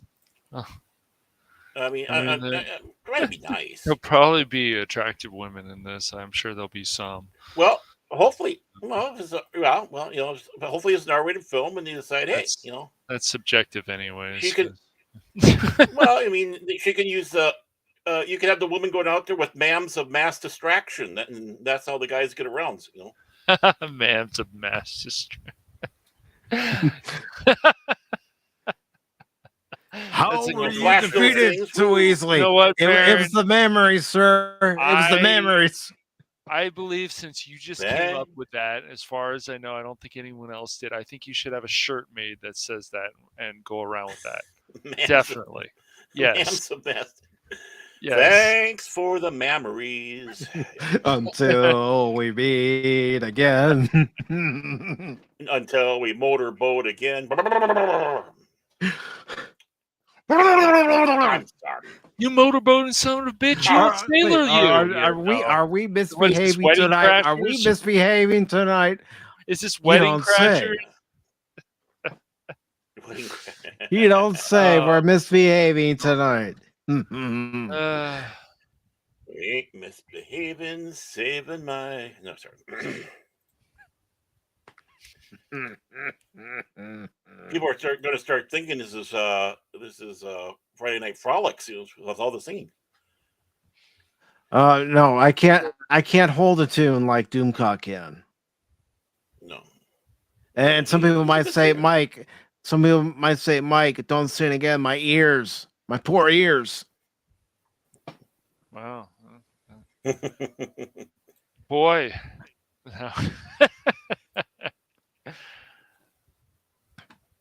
So moving on to our next story, but I'm going to check Rumble real quick to see if we've had any comments. Just low spec. Wait, dude. Wait, going to hi, be edgy and original. Edgy? Do we have to use the word? Okay. Yeah, that's edgy, a buzzword. Cash. Edgy. No, I just before we get into the story, I just want to go on say one thing here. In kind of relation to the other story, because you were bringing up, it was brought up in there about the strike and all that. Mm-hmm. And I have my sources. My sources have been telling me that the people who are part of the Actors Guild are getting a little fed up with Fran Drescher. I was kind of reading some news stuff about that. Well, I think I think because she's holding out like she has been, and they want to get back to work, and she's being inflexible and insufferable. Oh well, I can. You mean they're going against the nanny of all people? Well, I mean, yeah, I mean, if they're not careful, if they're going against her, what she's probably going to do is tie them down and make them listen to an audiobook that she read. Several. Hello, Resolute Germ. I'm surprised they picked her of all people. It's pretty crazy. I don't know. Well, Melissa Gilbert was at one time. Yeah. Ed Asner was. Ronald Reagan. I mean, there were people that were the head of the guild that you never thought about. It's interesting. Ronald Reagan, yeah. Mm-hmm. Yeah, he was quite an actor before he became president, yeah. Mm-hmm. Do we need a reboot? You know what? You know why your president has to be an actor? He's got to look good on television. Right, I get that. Come on. Don't let me down, folks. Some of you know where that quote comes from just as well as I do. Mm-hmm. Come on. Oh, fine. I'll give you guys a large hint. Gosh, I can't believe you guys don't even know where that came from. I can't believe it.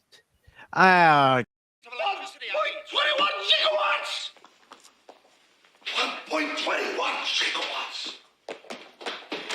Great Scott! Back to the Future. Yes.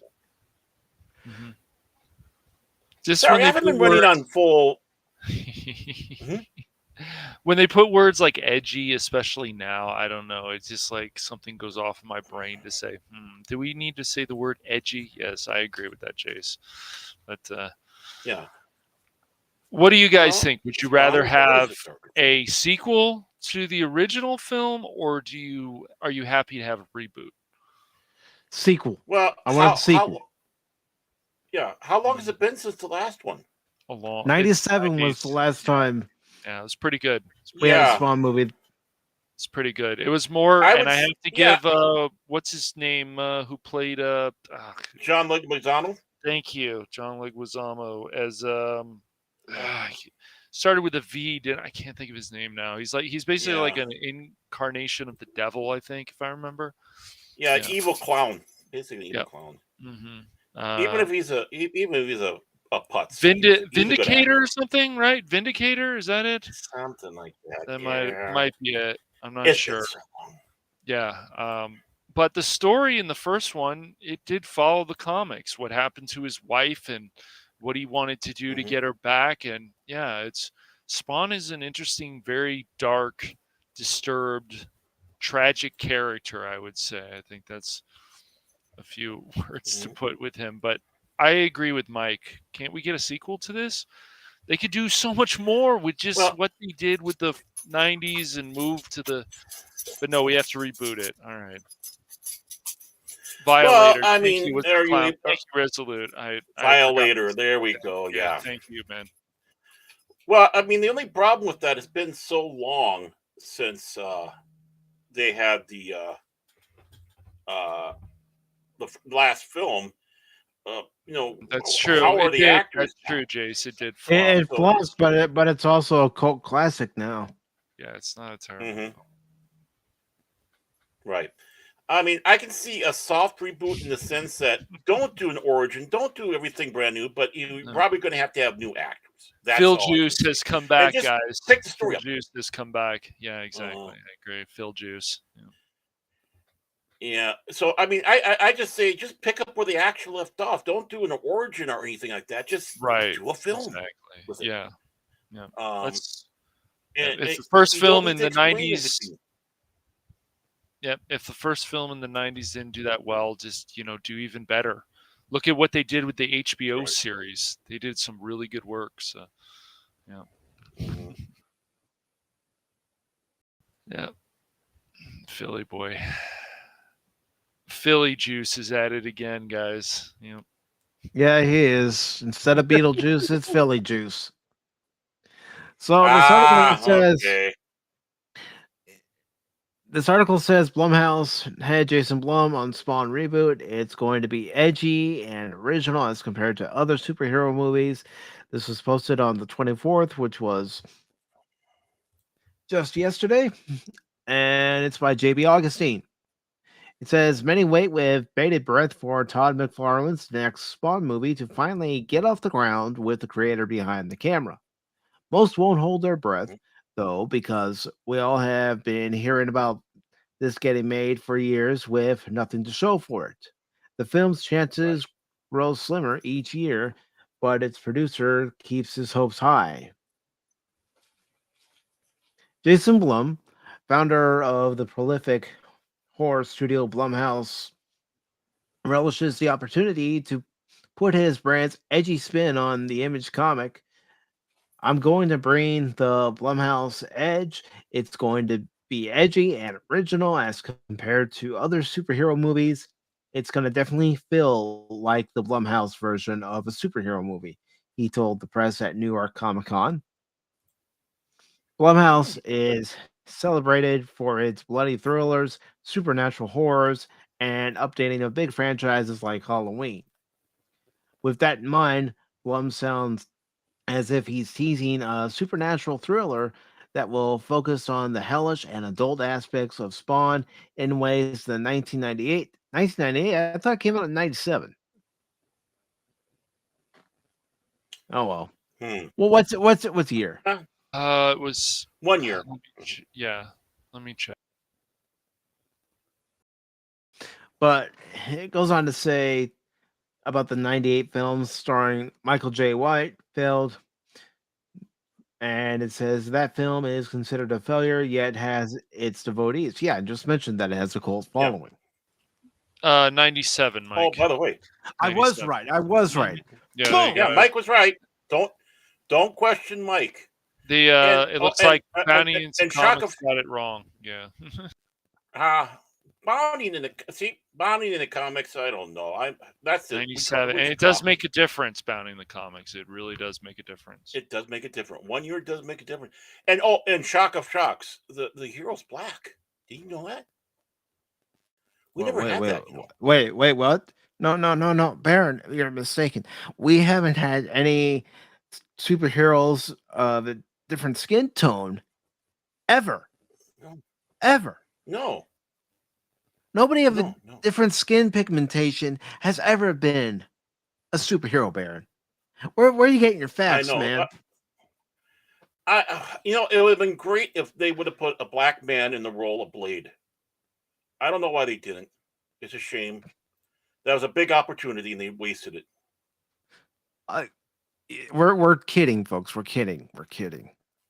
Yeah, we're being extremely sarcastic. Mm-hmm. So it goes on. This. Go ahead. Go ahead. I was going to say one thing I think I haven't heard yet is how a lot of people have a lot of mistrust in McFarlane himself. I know a lot of people kind of have a towards him, but I mean I don't. But I don't either, and Spawn's his baby. But as to whether or not this next film's going to be made or even released, I have my doubts. Right. It'd be great. It'd be nice to have a superhero movie that's not part of MCU or DCU. And you know what? I'm going to go ahead and bring them up. The Cubs will win a World Series before we see the next Spawn movie. Wow. Wow. That's something. You know what's going to happen next year? That's what you did. That was planned. You were planning it all along. Well, like I said, Baron, Doc Pop does come out next Tuesday, and he might be resurfacing early with his evil plan. Muhaha. Muhaha, muhaha, muhaha. What you bought the Cubs? No, Baron, I can't afford the Cubs. That's not what Phil says. Spartacus says Jennifer Lawrence is the first person of color superhero. And then he says Cubs winning the World Series. That'll be another 100 years. Ah! Ow. Very funny. Very funny. Who's your team, Chris? Who's your team? Did they make it to the playoffs? And even if they did, guess what? Just like the Cubs, they're not in this year's World Series. Go Rangers!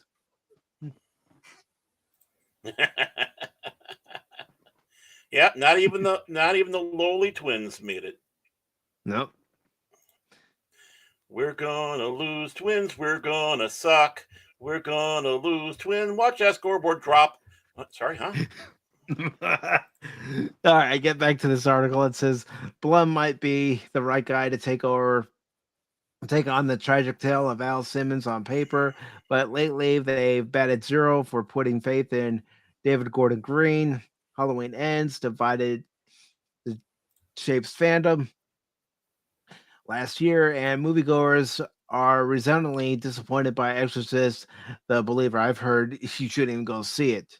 A $400 million boondoggy that is part of a planned trilogy. Okay, I don't think it's going to get out of the... Whoa. Did I hear that right? 400 million? Uh-huh. Okay, how many hookers' asses were these guys snorting coke off of if they were thinking that? Well, they're part of the problem. All these big blockbuster movies are failing. How do they think that? I mean, the first Exorcist obviously was a great scary film, but it was because it was unique and new. Yes. How do they think that they could? I mean, the other Exorcist films didn't do well. They've done many of them, and they bombed. What made them think that doing a $400 million and, like you said, planned trilogy is going to? My word, I'm in the wrong business. I think we all are, Baron.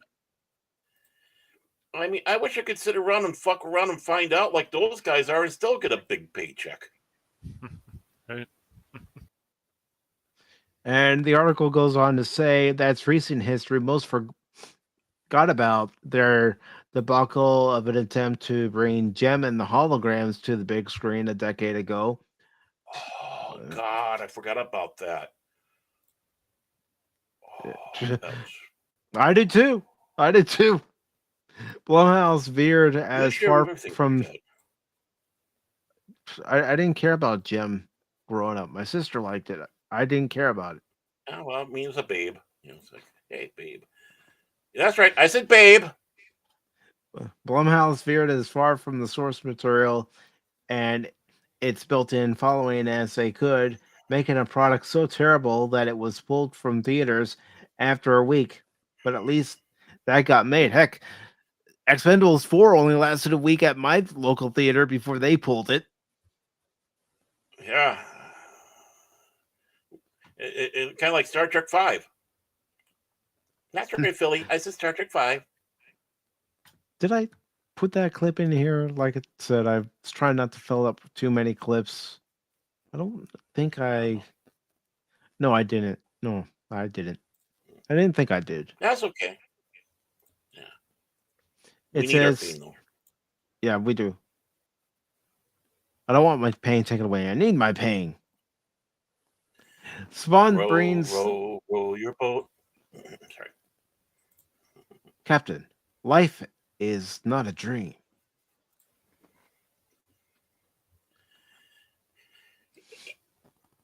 My mental fragile state right now makes me kind of want to watch Star Trek 5 now. Thanks a lot. Well, I have this to say to you, Bear. All right, youngster, out you go. Don't come back! Ever! I'm going to call my therapist in the morning and see if I can get in.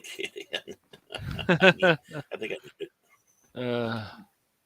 So it says Spawn brings the studio a new set of troubles they could have avoided by looking at Disney's approach to Star Wars and Warner Brothers when it comes to DC. Spawn is announced, but has no traction beyond the development phase. Jeremy Renner and Jamie Foxx are still attached nominally after all these years, barring whatever lingering health concerns the two struggle with.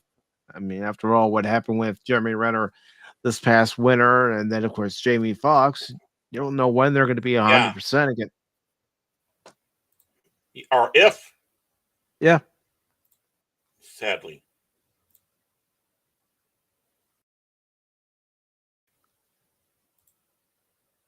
Are you sure about that resolute term? Dude, he's trying to get in good with Phil.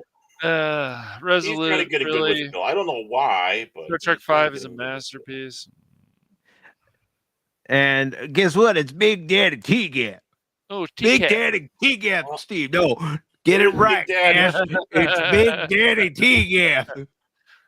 It's Big Daddy. Oh my goodness. Who says life is pain? Highness, anyone who tells you otherwise is selling something. Yep. And Big Daddy's pain. That's all I gotta say. And everybody's saying hi to Steve, and Anna says that TOS is the best. Yes, it is. You can't go wrong with William Shatner as Captain James T. Kirk Spock. Oh, damn it! Well, I mean, don't remind me. Without TOS, there is no TNG. You could say that about a lot of this stuff, but without TOS, there is no TNG. So, I read an article earlier today. I don't know why I did, but I did, and it was interesting. It's like the science fiction between the Star Trek movies and Star Trek and Star Trek movies. And he was heavily promoting Space 1999. Which is good, cheesy fun. I wouldn't call it serious science fiction any way, shape, or form. But he had to go in there and he had to, again, smear Star Trek. Talking about, it was much more serious. He didn't have the creaky smile, whatever the smiles and the creaky sets and all that stuff. It's like, just shut the front door. Just shut the front door. You're proving that you're nothing more than a mental midget. And this is the reason why we have shit. Well, we already saw what happens when they turn Star Trek into more of a horror situation, and I don't like it. Unless there's a need for it. There's scary stuff, like the Borg are scary. You look at something like First Right. Contact. They did a very good job of making you feel that fear. But Right. I don't look at Star Trek as just basically horror. And so when I saw that third season of Picard and a lot of the horror stuff in there, I was like, what the hell? It's like Well, some kind I mean, of the something out of original Star Stephen Trek- King or some shit. Yeah, there's some horror stuff in there, but Well, the original Star Trek had literally a Halloween episode, and that was Cat's Paw. I don't think I've watched Literally, that. it was meant for. Mm-hmm. Yeah, it's an interesting episode. Okay, I'll check it out. Yeah. If you're gonna watch one episode though of TOS, I highly recommend when Khan first appears. Oh my gosh, that episode is awesome. Oh, I say Spock's brain. Okay.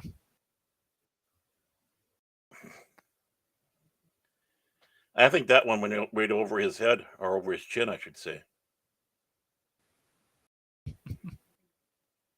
Is Mike here? Did we lose Mike?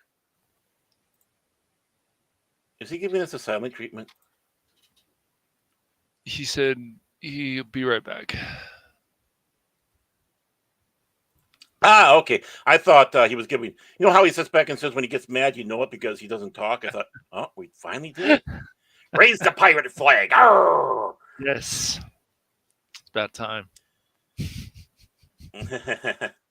I did that just for you, Big Daddy T-Gap. Big cap, T-cap of the caps.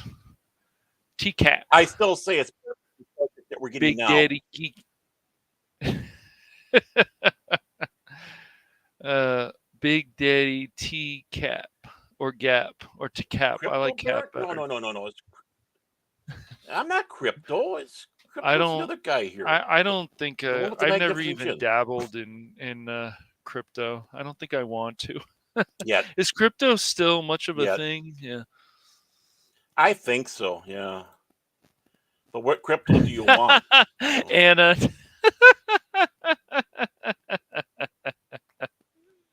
Oh no! Wow. My former wife would probably want to do that. She had a thing for a Spock. Not me though. Savick, that's a different matter. I grew up more with TNG, but it's hard for me to hate TOS, and yeah, it's hard to hate. Sure. Just cock.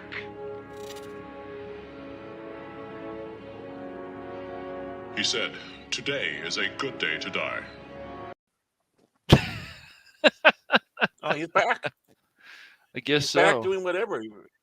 Yeah. He had to probably wash dishes like you.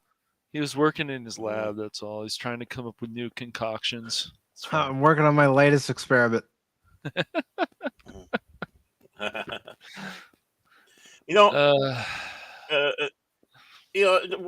Just seeing how the writing is with this stuff, I am surprised that Picard didn't have a line going, I found out if the carpets matched the drapes with Beverly, if you know what I mean, number one. I don't think he's going to say that. Well, I mean, that's kind of how the writing goes. Hold on. There is a benefit to using Talk Studio tonight as opposed to using StreamYard. What's that? Oh, hey! I'm here all night. 2 drinks, so you have to have 2 drinks. Oh man! And one more for good measure. I think my comment drove Pops off. I think Pops is here. Pops is here. No, he's leaving. I gotta head out. He says. Yeah. Oh my gosh, that's funny. Thank you for stopping by, Pops. Appreciate it, brother. What? Please teach me about Beverly. Oh gosh. But I had a crush on Beverly. Yeah, well, she's still. I don't know. Unfortunately, you only have 8 sound bites, so there's really not much you can do. Damn. Yeah. You can try. You just have to make sure you have the creative ones. That's what you need to do. Yeah. They won't let me add any. I was looking yesterday to see if I could add some. Well, I'd write a letter. And you know what? Start a Twitter campaign, like Cash wants to do about everything. Wait. Oh, doesn't Cash always start a letter campaign? I don't. Oh, that seems like a lot of work. he's our Twitter warrior. Oh, sorry, Twix warrior. Twix, yes, good old Twix. And because we got started a little late, I am going to read one more story here on the YouTube side before we do move exclusively over to Rumble. All right. You do what must be done. I always do what must be done. Cashmoney. All right. And that's play games that tick me off and make me angry, make me a Klingon. Yeah, I like a lot of Del Toro's vision. It's weird, creepy, and yeah. Kind of like what's in my head. In yours too. And we don't have to hear buzzwords from Del Toro either, which is nice. That's true. So let me go ahead and paste this article onto both chats. And it's good to see Admiral Teague over on the Rumble side. Good to see you, Admiral. You're kicking ass over on YouTube, brother. There we go. No, if you haven't seen it, Admiral Teague is kicking ass over on YouTube. Good, man. So, in honor of you, Admiral Teague, I'm going to play this clip for you right now. And yes, I've already played it during the stream, folks, but guess what? I'm doing it for Admiral Teague because he's been doing that. I have come here to chew bubblegum and kick ass. And I'm all out of bubblegum. You must have played that when we weren't on. When Cash and I were having our private show. Yeah, you're having the pop talk without Mike. Your pirate talk. Yes. Are we on? Are we on? Are we on? Oh wait, we're not on. And Mike has control of everything.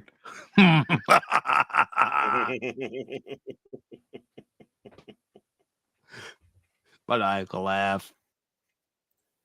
I know I do it well. So with this article from Geek Tyrant, it's by Joy Apar. It was posted a day ago. It says Mia Goth reportedly playing the bride in Guillermo del Toro's Frankenstein movie, and other roles revealed. Excuse me 1 second. The allergies are getting them. Yeah, they're getting me right now, but I don't care. The show must go on. Guillermo del Toro. Guillermo del Toro, Hellboy and Blade 2, The Shape of Water, is currently developing his long-awaited film adaptation of Mary Shelley's Frankenstein for Netflix. The project has a great cast that includes Andrew Garfield, Oscar Isaac, and Mia Goth. And a new report has surfaced claiming to know who the actors are playing in the film. According to What's on Netflix, Isaac will reportedly take on the role of the monster. Garfield will play Dr. Frankenstein. His creator and Goth will be playing the bride. It would make sense. Excuse me. Oh, excuse me. It's Frankenstein. Whatever. It would make sense if this turned out to be true, regardless of who any of the actors are playing. This cast is going to deliver great performances. The author says, I'm kind of bummed, though, that Doug Jones isn't playing the monster. And for anyone who doesn't know who Doug Jones is, he's the only good actor on Star Trek Discovery. Oh, okay. He plays Saru. Oh, he's the tall guy in the suit. He's the guy that's in the alien costume. Yeah, he is the only good thing on that show. I agree. Poor guy saddled down with that. Yeah. That's patriotic. Eh, yeah. It says when Del Toro first revealed he was finally doing the project, he said, "I'm doing Frankenstein. We're working on it. We start shooting in February, and it's a movie I've been wanting to do for 50 years since I saw the first Frankenstein. I had an epiphany, and it's basically a movie that required a lot of growth and a lot of tools that I couldn't have done 10 years ago. Now I'm brave or crazy enough or something, and we're going to tackle it." The director I'm previously going shared, crazy. well, you're on Pop Talk, so, and that's as crazy as Well, it there's gets nothing here, wrong with crazy. folks. Nothing wrong with crazy. The director previously shared his love for the property, but also explained that he does have a fear of making it. Frankenstein to me is the pinnacle of everything, and part of me wants to do a version of it. Part of me has, for more than 25 years, chickened out of making it. I dream I can make the greatest Frankenstein ever, but then if you make it, you've made it. Whether it's great or Mhm. not, it's done. It goes on to say, "You cannot dream about it anymore." And that's the tragedy of a filmmaker. You can dream of something once you've made it. That's it. You've landed a 10 or you've landed a 6.5, or in my case, playing Metal Gear Solid last night from the Metal Gear Solid Master Collection, it was a 2.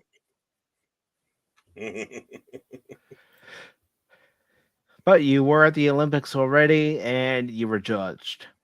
The film's producer, J. Miles Dale, also talked about the film and offered some additional insight into it.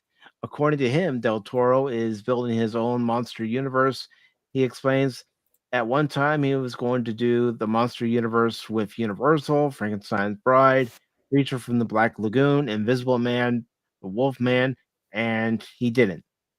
We feel like Shape of Water was the ver- kind of a version of the creature. So now here he is doing his own monster universe.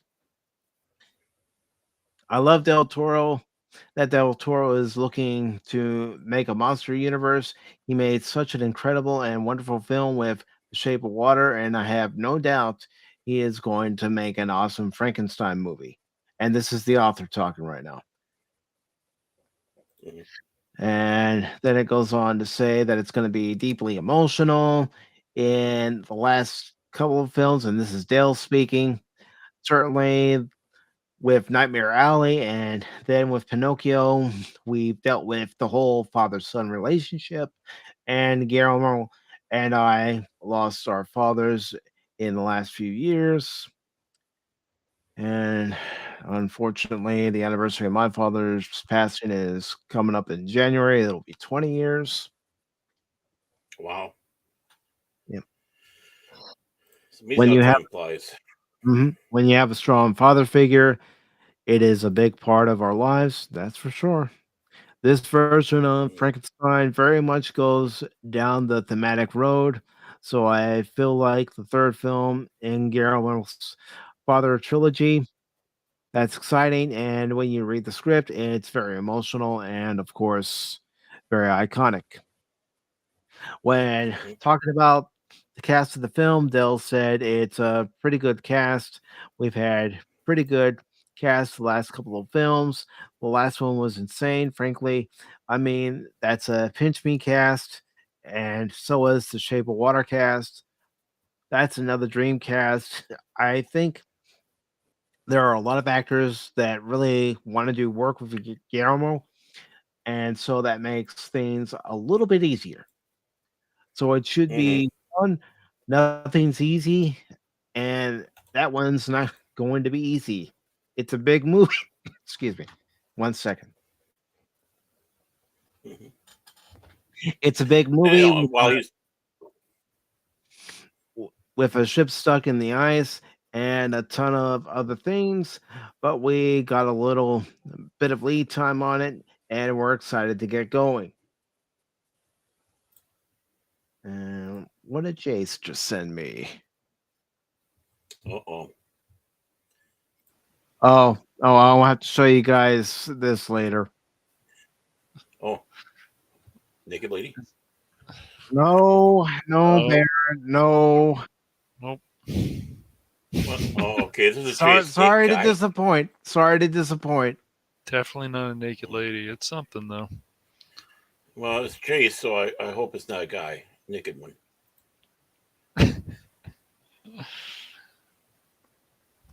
Baron. It's King Jace. I'm here to cause trouble. That's in my contract. Baron Orman Tagge. Emphasis on the T in the tag. A very big T for trouble. Yep. So, what do you all think? You think we're going to see this, or do you think it's going to be one of those things where it's only being talked about now, and then something's going to happen and it doesn't come to light? I don't know. It might happen. We'll see. This could happen. It could happen. Just because you have people with real clout behind this. Mm-hmm. Sure. I hope it happens. And steering away from Universal to do this, I think, and this is not a slight to the Universal monsters or such, but to get away from Universal and do it, you're not caught in the baggage that Universal will probably sit back and say, well, we got to keep it like this, like they did with Boris Karloff and all that stuff. He's able to be freer to be more true to the story. I know they tried doing it a couple times in the 90s. You know, you had the motion picture with Kenneth Branagh, and I think it was Robert De Niro was the monster. And then they did a TV movie, but at the Some same might time, say De Niro's still a monster. Yeah. Well, yeah, he's like a little leprechaun of evilness because you know he's got to wear those platform shoes. He's about 4'10", so you know, represent the Lollipop Guild. But you know, I think it could happen, and the best thing is not to be with Universal. And again, not a slight to Universal. It keeps that baggage away. So I'm hoping, I'm praying. We need a good Frankenstein film. We need all these monster films, and try to be true to the story.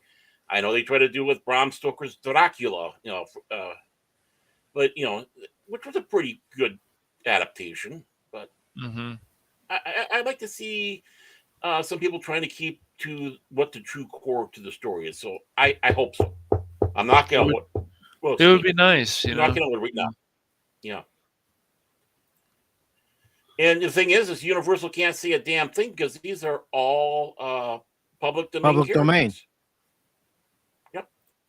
As long as he doesn't put bolts in the side of Frankenstein's neck, you know. Like the really? Oh, yeah. And then that's infringing on their copyright because that's their Frankenstein. Right. You know, the flat head and you don't make it look like Herman Munster. Nothing against Herman Munster. Yeah, no. Oh, he was great, yeah. Yes. And I hope it comes out for Dead and Loving It, yeah. Yep. Yeah,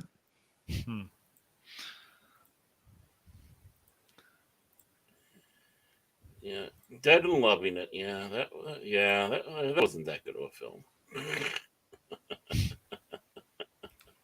That would be cool. I hope it's going to be a Halloween release. Yeah. Yeah, I mean that's exactly. That's what it should be. That's when you should release this or any type of movie based on the classic monsters around Halloween. That'd be pretty cool. Yeah, and yeah, he's absolutely right. You know, let's do this like the Hammer. I mean, in some ways, I have more affinity to the Hammer films than the Universal ones. But then again, you had Peter Cushing and Christopher Lee and a ton of other great actors that were part of that. So, yeah, and unfortunately, you don't have very many great actors out there. And this is just my No. opinion, folks. I second it. That's my opinion too. Mm-hmm. Henry Cavill as Dracula. How's that? I would be fine with it. He Mhm. can do a lot of stuff. As I will always say that he is the best thing about The Witcher. I might go back and watch that, but only for Henry because he was the only good thing that I liked about it. I remember somebody got in an argument with me about that. I said, well, then please tell me who else was better than Henry Cavill in that role. Everybody else. What the hell are you I saying? know, right? It's crazy. Cash getting into an argument? Nah. I don't even attack No. these people. I just go, yeah. So Cash never gets into an Yeah. argument. Never. I just go, he's the best thing. I mean, why did so many people watch it? Ask yourself. I think it's for him. Everything else about that show, if you played the games or read the books, you go, no, that's not exactly the character. Yeah. Mm-hmm. Oh, I see Darth Moochie decided to join us. Yeah, that's right. I said it. Paul. Wow. Yeah, I know. Oh, wow.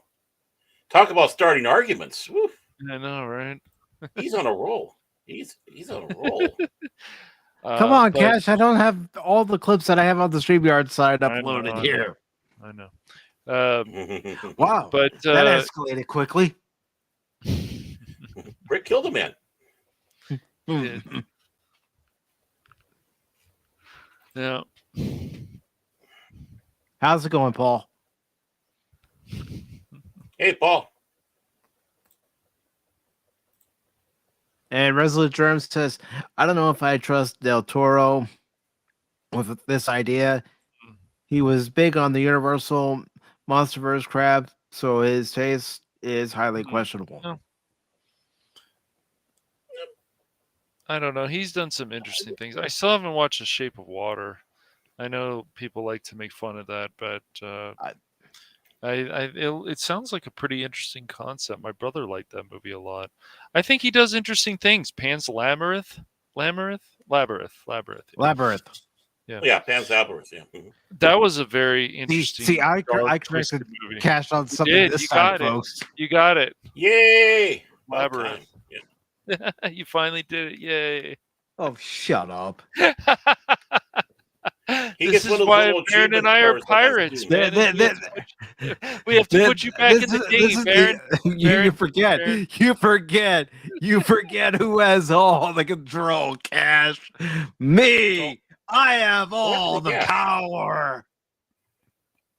Wasn't there a guy by the name of Cash? I can't remember anymore. It's like he dropped from existence. Yes. What's this Cash?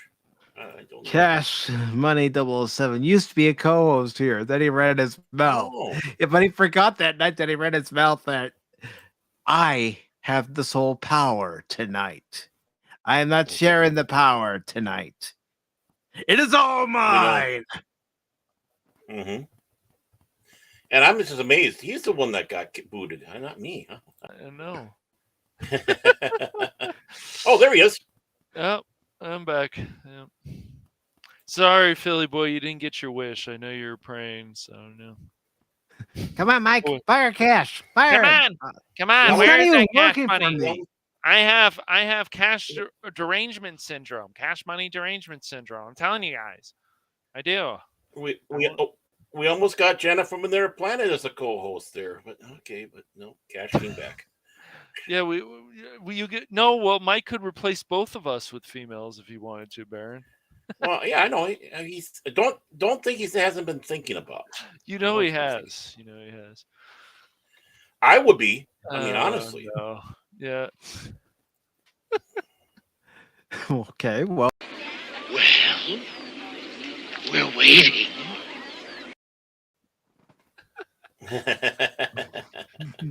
I know that's what everybody's thinking. Come on, Mike. Come on. Do it. Replace those two. It'd be like Pop Talks Angels. I can just see it now. Pop Talks Angels. Good morning, angels, or good evening, angels. Yes. Can I stay around and be Bosley? Come on, just let me stay around and be Bosley.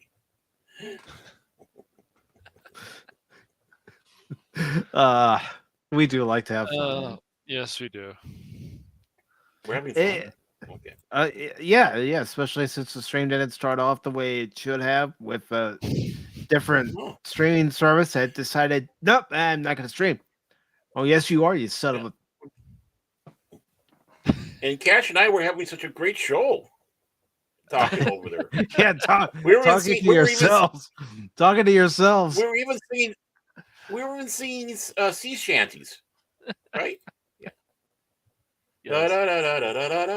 Blow, blow, blow the man down. Oh, man. But Cash Money, crypto coin is cash.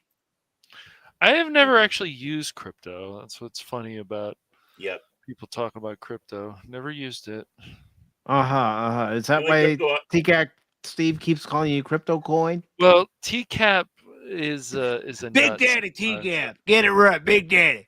Big Daddy TCAP. I'm waiting for Mike to pull out his banjo. The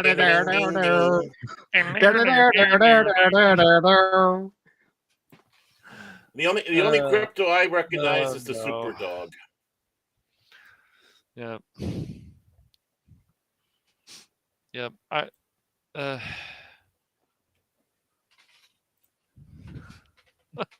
I swear. Man, some people are just on drugs tonight. That's what I'm starting to realize. Oh, well, I miss seeing TCAP, writing his weekly episode of PACIFIC414, the soap opera. Yes. Previously on Beverly Hills 414. Oh, right. Yep. But folks, we are going to go ahead and wrap it up over on the YouTube side. But for those of you who are over on Rumble, we are sticking around just for a little longer. But I am going to go ahead. No, we're not. It's Zathras, not Zathras, Baron. It's Zathras. Zathras. But before we do that, Baron, what's coming up on Fandom Legacy? Are you doing anything on Fandom Legacy for Centauri? Be honest with you, I don't know if I'm going to be able to do one this Saturday because there's some personal reasons. Of course, you two know what's going on. I'll sit back and I'll let people know because I don't really hide stuff. The long suffering is in the hospital right now. She's got a bad infection, so they say she could be coming home either Saturday or Sunday. So it's kind of a thing that I came here. But like I always said, this is my therapy. So. Yeah, I'm here. So, and so yeah, that's kind of the state. So, I'd like to say we will be doing it, but I don't want to make any promises. If we do, I understand. Time, Gotcha. Yeah, if we do it Central Standard Time, 7:00 on Fandom Legacy. Cool. Used to be Fandomology, but then I got bought out, and I had to do a new name. I know it was a hostile takeover. It's just amazing how that Baron came in, land Baron came in and stole my property like that. So I used to be Fandomology, and kind of sad now. And TGAP says, "Sorry, Mike. Tonight I was at a D&D game when you started." TGAP, you're the writer. You're the writer of the show, and you weren't here. You weren't fulfilling your duties. I'm gonna have to talk to you after the show. Come to my office. Well, he was scoping that bear. Yes. He found the bear in Bear Gate. That's amazing. Good job, TCAP. Good job. All right, you bulligan. What's coming up on the Phantom Hooligans? Hooligans, because it's Halloween. What's coming up is until the 31st, until after the 31st. Yeah, I'm gonna call it the Phantom Hooligans. The Ratchet and Clank Rift Apart is still happening this week. I haven't decided if it's going to happen today or tomorrow, but it's going to definitely happen before Friday because Friday is more Myth Force. And Baron, I hope you'll be able to join us this time for Myth Force. I hope so. Yeah. And that will be on the Phantom Hooligans, actually Phantom Hooligans. It's not the Phantom Hooligans. There's Phantom Hooligans that are two words stuck together. And then there's Phantom Hooligans, which is my channel. 2 different channels. For some reason, the first Phantom Hooligans, they haven't been around for 10 years. Will they make a comeback? I don't know. Their whole channel is different. It's all music.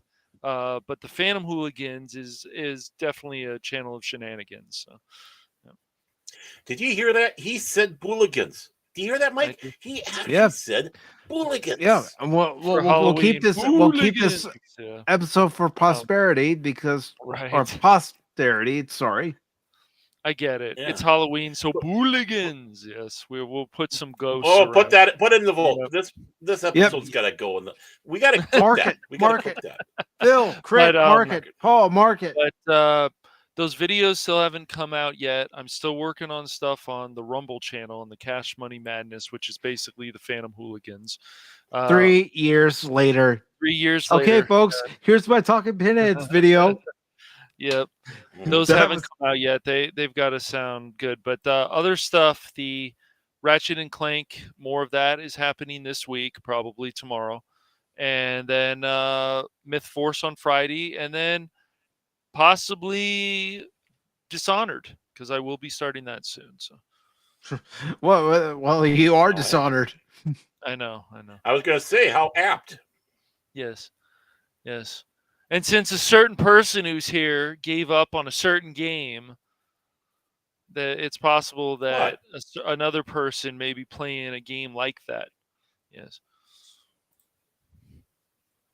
Okay. All right.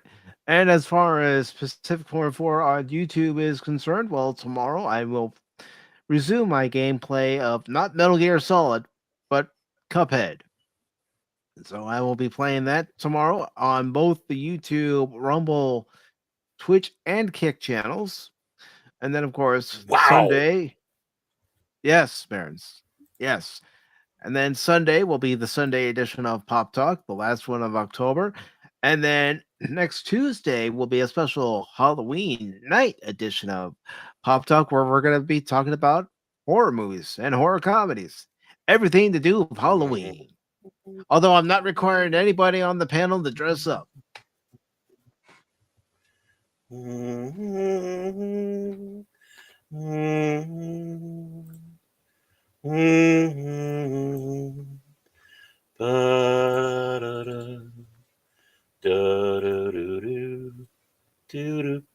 Cash, I'm scared. When you're blue and you don't know where to go to, once you go where faction sits. Nuts! Oh, what? Cash obviously has never heard that version of Putting on the Ritz. No, I have not. Oh, he's never seen Young Frankenstein. He's never seen Young Frankenstein. I've probably seen parts of it, but my word! I'm booing him. I can't believe it. Cashmoney. Not that you were ever hired, but you're fired. Oh my word. This is the perfect month to watch it too. Everybody, put a hashtag cancel Cashmoney. It'll make this gentleman very happy. Cancel Cashmoney. Yes, it'll make Phil very happy. Cancel Cashmoney. Come on. Let's do it. Come on. I'm canceling it. That's right. Wow. Cancel Cashmoney. Cancel him. He's got a mob. Mike's got a mob. Yep. And this will happen when he's finally canceled. Wow, you got that. How did you get T-Gap, Phil, and Animos to do that? Yay for you. Sounds just like them. And look, we've made Phil happy. We've made him very happy. Yes, finally. I am not pro making Phil happy though. Well, Cash brought it upon himself. How can you not? When And Cash, guess what? If you've got an issue, here's a tissue. Oh, is he in the private? Oh. Wow. He went to wash dishes. Yeah, he's calling us weirdos and bullshit. Well, remember, I had no control over this, so, Yeah, it's 100% me tonight. Yep. So, folks, I hope you all have a great night. If you're over on Rumble, stick around. We got more to talk about. And yes, you're right, Anonymous. Cash is not cultured. No, he never was. He never was. And if he told you he was, it's fake news. That's right. Wow. But folks, we're going over to Rumble right now. Thank you to everybody who was over on YouTube. We had Spartacus,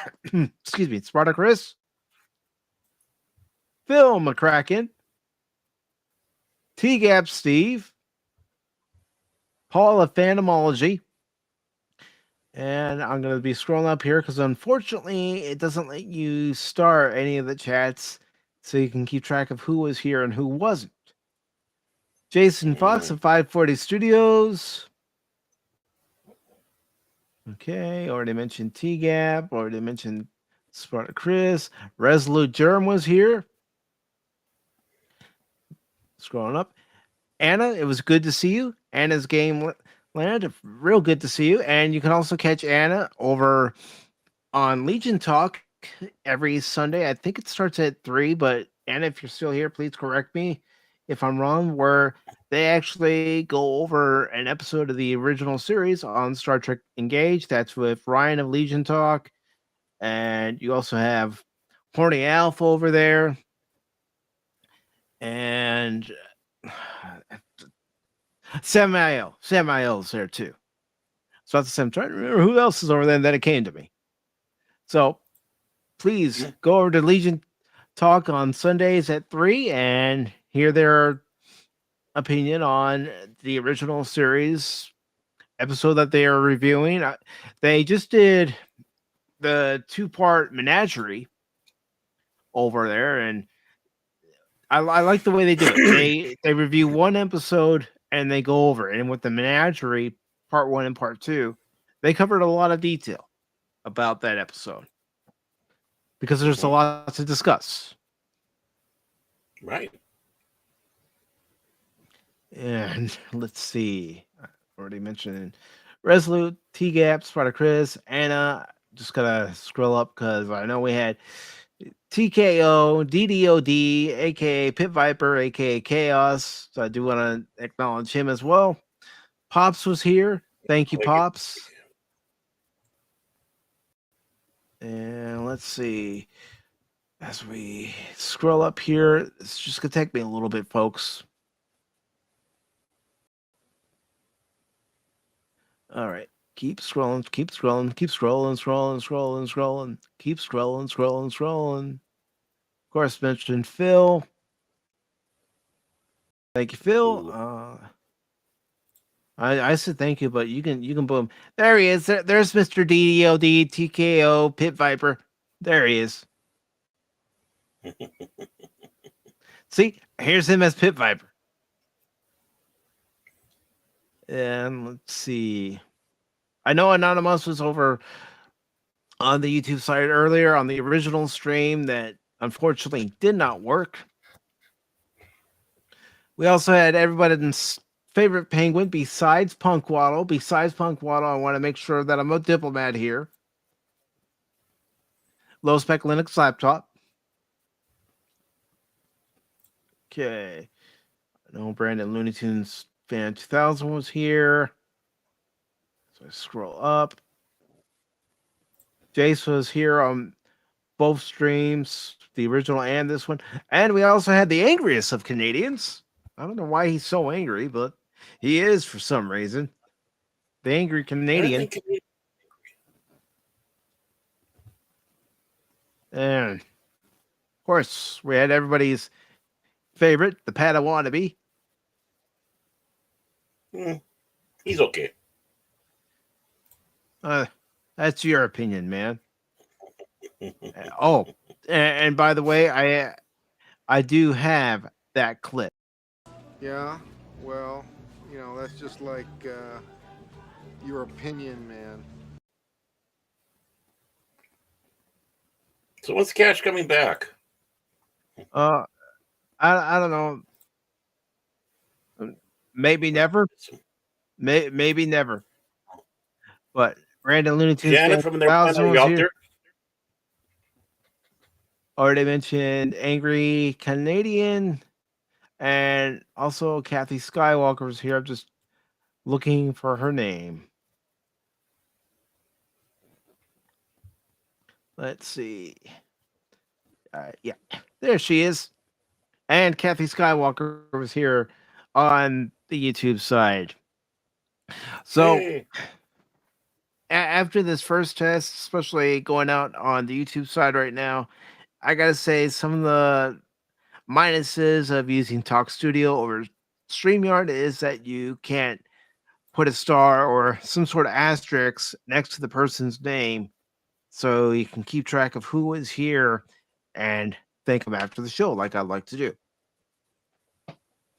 But folks, we are headed completely over to Rumble at this time. Just bear with me as I try to disconnect one platform over the other.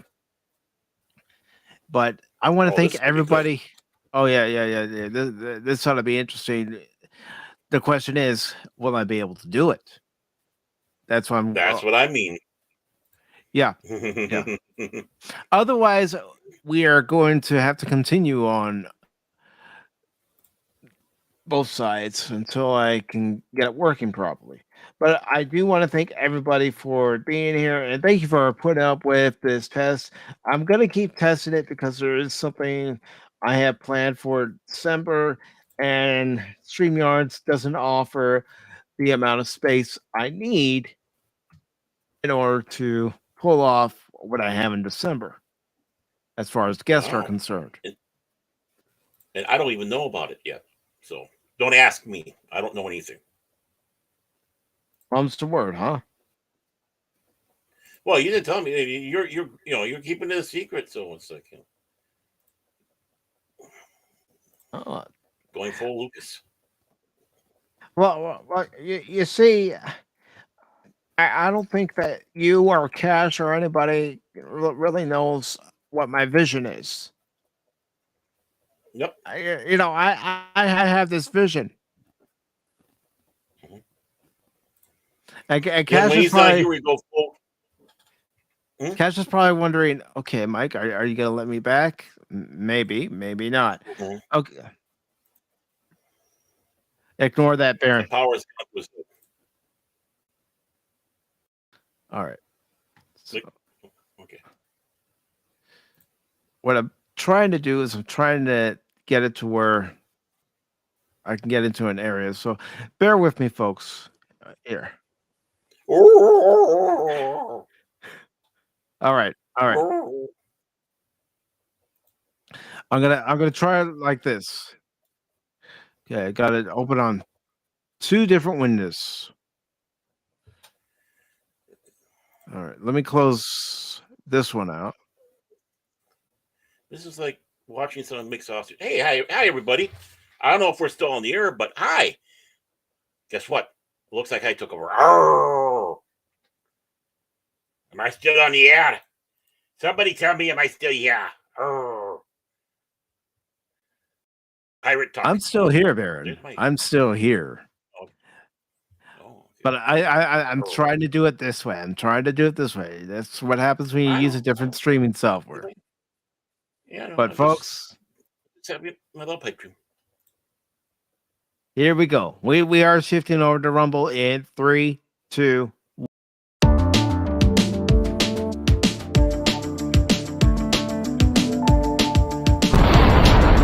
It's painful. This is painful.